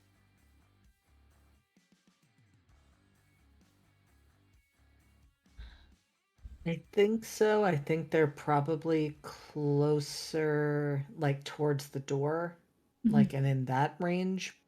But Lucas is definitely trying to drag Eve towards the shop so that they can try to get the car down. Because that is his goal, is to have an escape route, because right now it sounds like they're surrounded. Yeah. You'll either have to go by the guy with the bullet in the face, or you'll have to go outside and like lift one of the garage doors. I think we're going to have to lift the garage door anyways. But we have to go outside, which means we might encounter whoever is out there. So I think Lucas is going to take his chances going past the guy, but interpose himself between the guy and Eve. Okay. Then I am going to say, do an avoid harm. I would absolutely love to. And Eve too, if you're going. Yeah, I am going. Okay.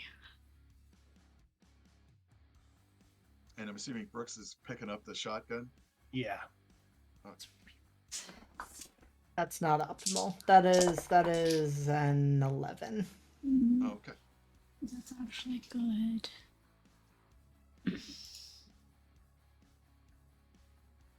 That's an 18. Okay. Nice.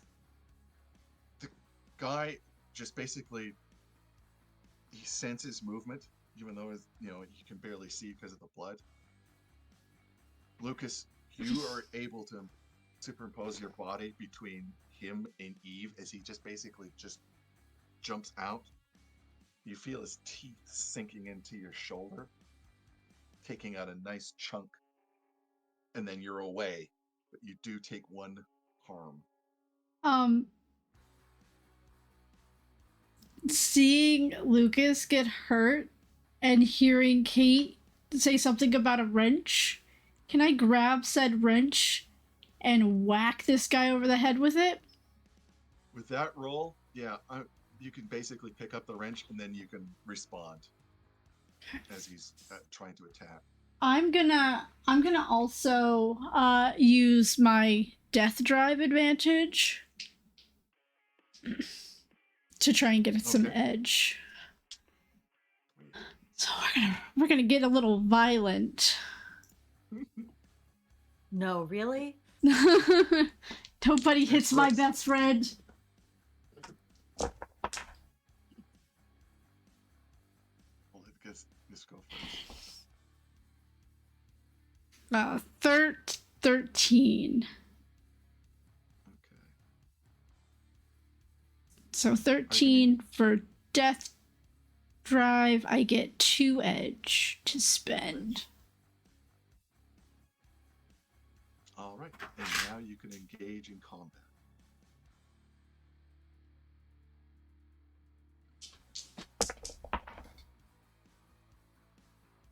That's an 18.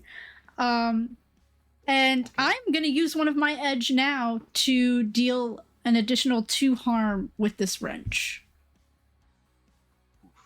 Okay. You basically kind of grab it, and on the uptake, just basically connect right under his chin and absolutely shatter his jaw. He goes falling back, and kind of disappears into the darkness. But you hear that meaty thud, and see his boot kind of like twitch and twitch, like something is not going from the brain to the leg. Brooks, as you get the shotgun and are kind of still near the front, you notice the rain has begun, and it's just slamming against the window. Okay. Through the rain and over the rain, you can hear a metallic drag, like somebody pulling an axe behind them. And that's when you see somebody coming around the corner in front of the window. I will turn my attention towards them. I have the advantage ice cold Mm-hmm. that I can use in violence to hopefully gain some edges. Is this a chance to use that, or? Absolutely. Okay. 15. All right. Just want to make sure. Perfect. And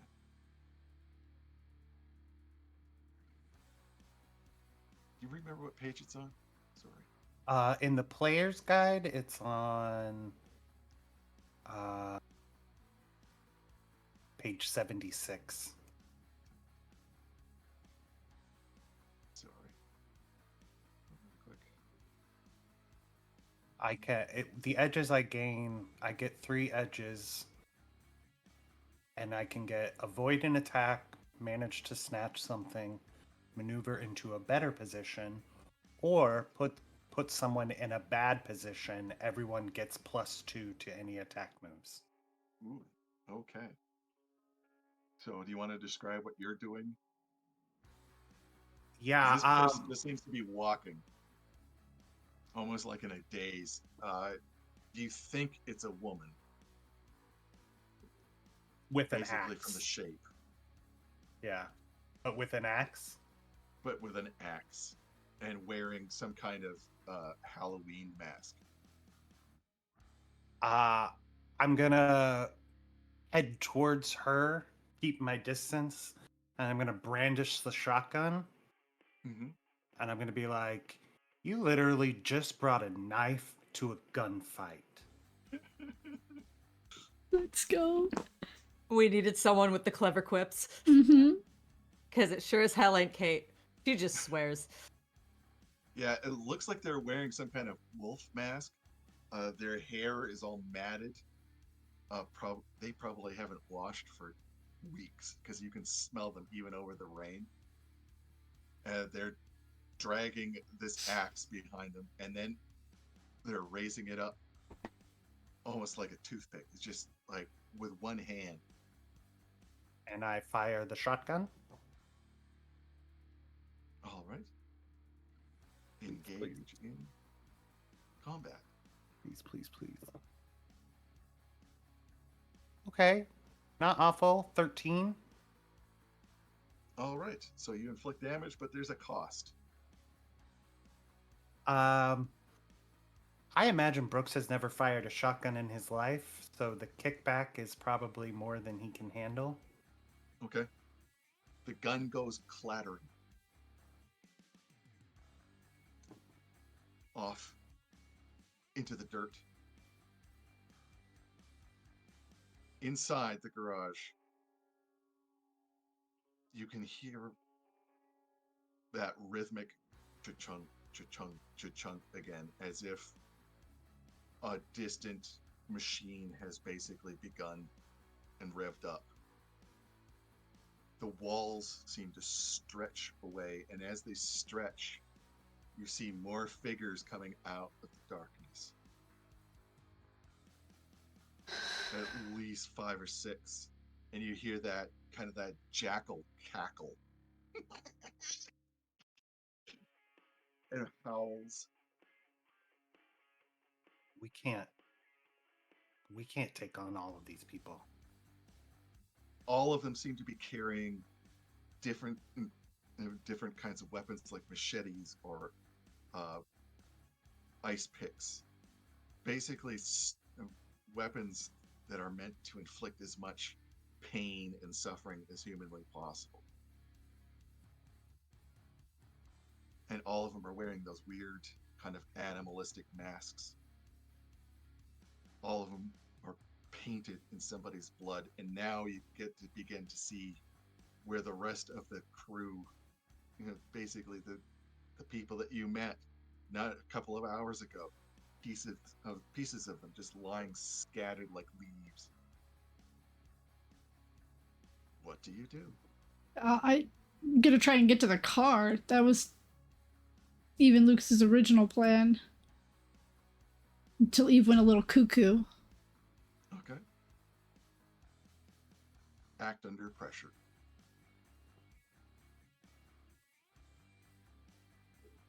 For both of us?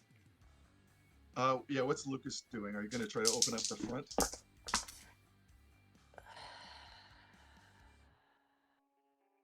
I think so. I think Lucas is going to try to open up the front so we have a way to get out once we are in the car. Okay. Yeah, then both of you act Thank under pressure. you for that +2 15. All right, you're able to get like that hydraulic lift. And you hear as the air goes out and the car starts to slowly go down.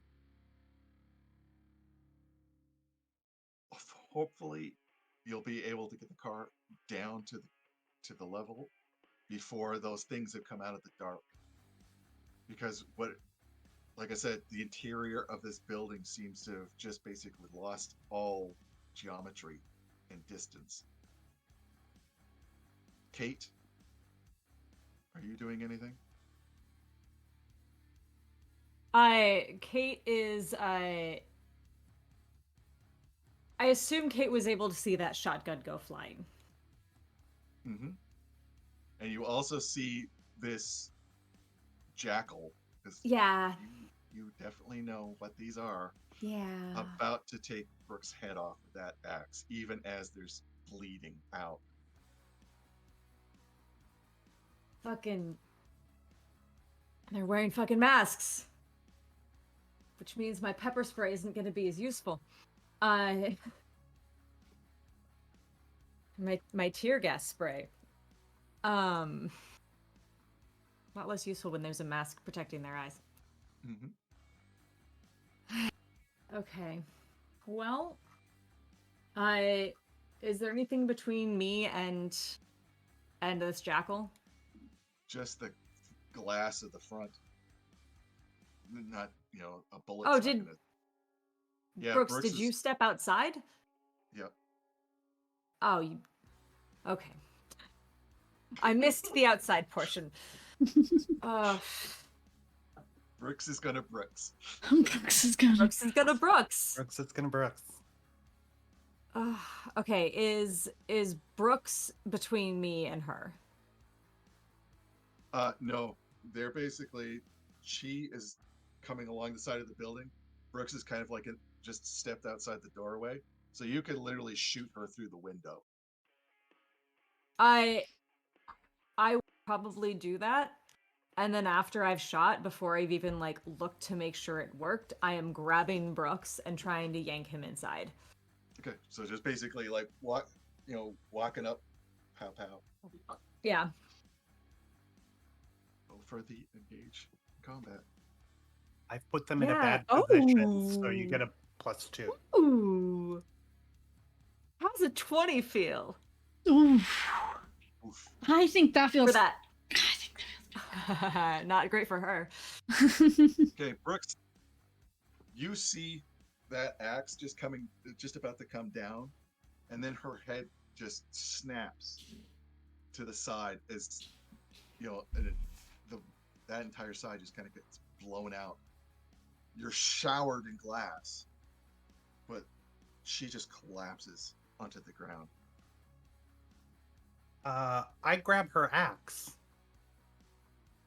Yeah, it feels really good in your hands. Like, really good. Like, you kind of wonder what it would be like to put this right between Kate's eyes. Oh, I no. drop her axe. All right, Lucas, your what did you tell me what you got on your roll? I didn't. I got a 15. All right, you get to the front. You just immediately shoot that. Probably like all adrenaline. This door probably weighs like 100 pounds. Just it goes straight up. You're bathed in rain, and it's almost liberating as that gray, murky light kind of washes in. The interior of the garage almost seems to shrink and recoil from that, as if that light is intruding on something else.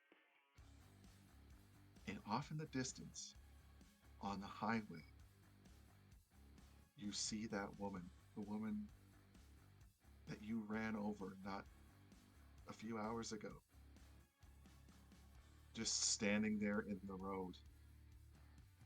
Beautiful, angelic, those wings that wrapped you up and held you this morning. It wasn't a dream. And she just smiles and just beckons you forward. Eve, the car kind of chunks down. You sense movement to your right. Somebody or something kind of comes out of the dark.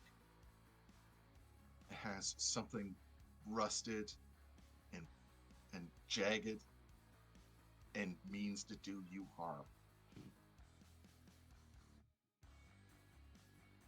What Do I you get to act first? Yes.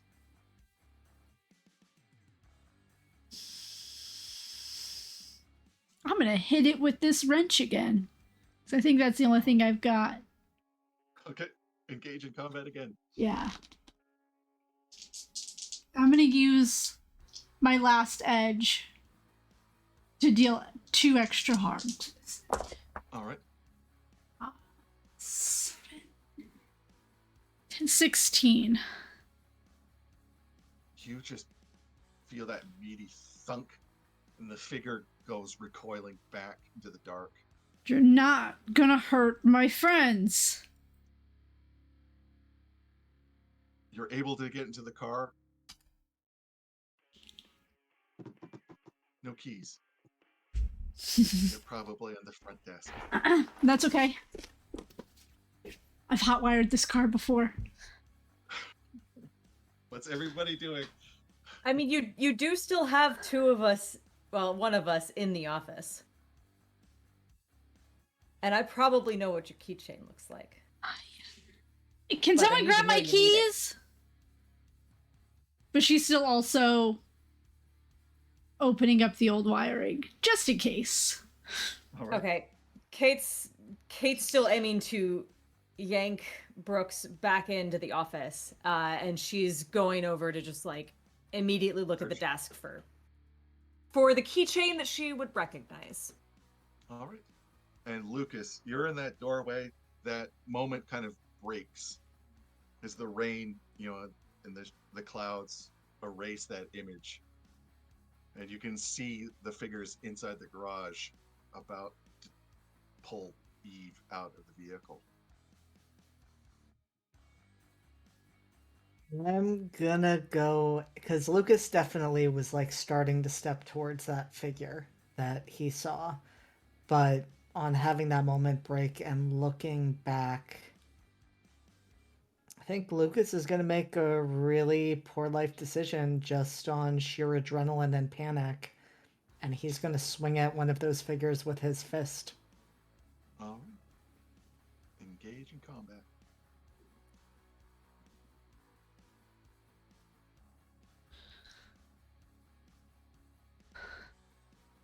That's gonna go really terribly. That is going to be a number that I really don't want to say. That is gonna be a 3. Oh! Okay, Lucas. Shh. You see like this tiger of a man. Just basically the masks. It it looks like maybe a coat, like a long coat, but it's almost woven in and out of his skin, like purposely woven. You slam your fist into his face. You feel chunks coming off of it as if it's almost like clay. And then it just kind of smiles, this hideous, ugly smile. And that's when you feel like this pressure in your stomach. And it's like when life slows down to that pinpoint moment. And that's when you see that he has hilted a knife right into your gut. You now have a serious wound.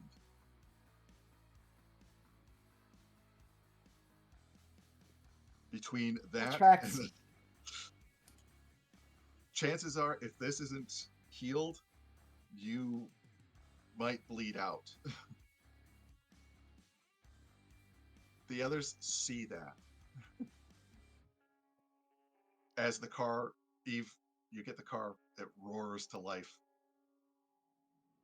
But this huge hulking figure is trying to pull Lucas back into the dark, No. twisting the knife as he goes, as if he's trying to saw Lucas in half. Nope, that's not happening. I'm gonna go after it. I'm gonna attack it. 15. God, I love a +3 in violence. Isn't it great? And that wrench just cracks into this guy's head, this thing's head. It literally dents, like I said, as if you're hitting a block of clay.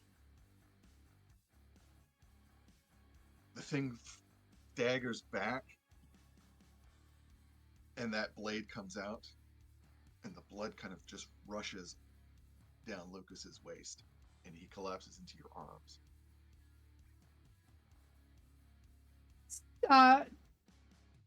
She is going to take off the cardigan she was wearing and just try and like put pressure on the wound and just be yelling, Kate, get the car. We've gotta go. Lucas has been hurt. We've gotta go.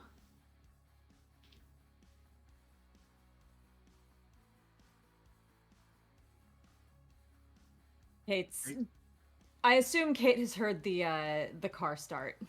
Oh yeah. Has she found the keys at all? Yes. Okay, so she's grabbing those. Brooks hasn't had a moment to do anything for a bit. Are you doing anything, Brooks? I think if I heard the car start and the garage door's been open since Brooks is outside, he would run around to go through where the garage door opened instead of running back through the office. Okay, and you see kind of Eve helping Lucas into the vehicle. Yeah. Probably the back seat, I'm assuming. Mm-hmm. Yeah. I'll help her get him into the back seat. I'm gonna follow Brooks. All right. I'll be running up right behind him. As you get to the car, everybody's inside. Kate is kind of like the last person out. I'm assuming Kate's going to try to drive. If Eve's not already in the driver's No, Eve seat? is with Lucas. Okay, then yeah, Kate will drive. Brooks will Kate, jump shotgun. you see a familiar face off in the dark. That woman that threw you down to the ground, was choking the life out of you. And all you can keep on hearing is, run, run. It's so much better when you run. We'll see you soon, Kate. As you gun the engine and you're out of the garage and into the rain.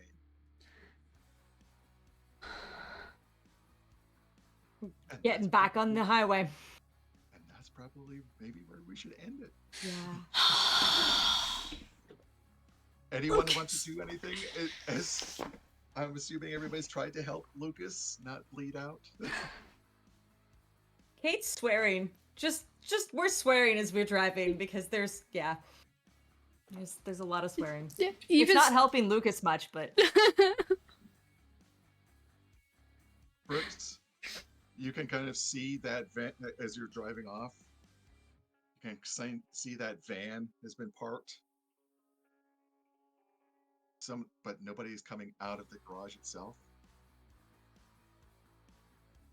Eve, you're desperately trying to help Lucas. All you can think about is, wow, that is a lot of blood. And Lucas, you hear that voice again as you're kind of fading in and out. Shh. Don't worry. This isn't where you die. Just lay back. Lay back. This isn't where you die. And that's where we'll call it this evening. Everybody okay? Yes. Perfect. Kate's not, but I'm fine. Exactly. Yeah. Correct. Well, I'd like to thank our audience for joining us this evening on this wonderful descent into Inferno, and my deepest thanks to my ever amazing cast members. And if you've seen what you like, you can feel free to join us on Discord. I'm assuming it's going to be listed in the text below. And that's where we hold casting calls, announce other shows, and generally hang out being great big nerds. So we'd love for you to join us. And once again, I'd like to thank my incredible cast and give them an opportunity to tell you who they are and what they're up to. So I will go with our wonderful Mirror first.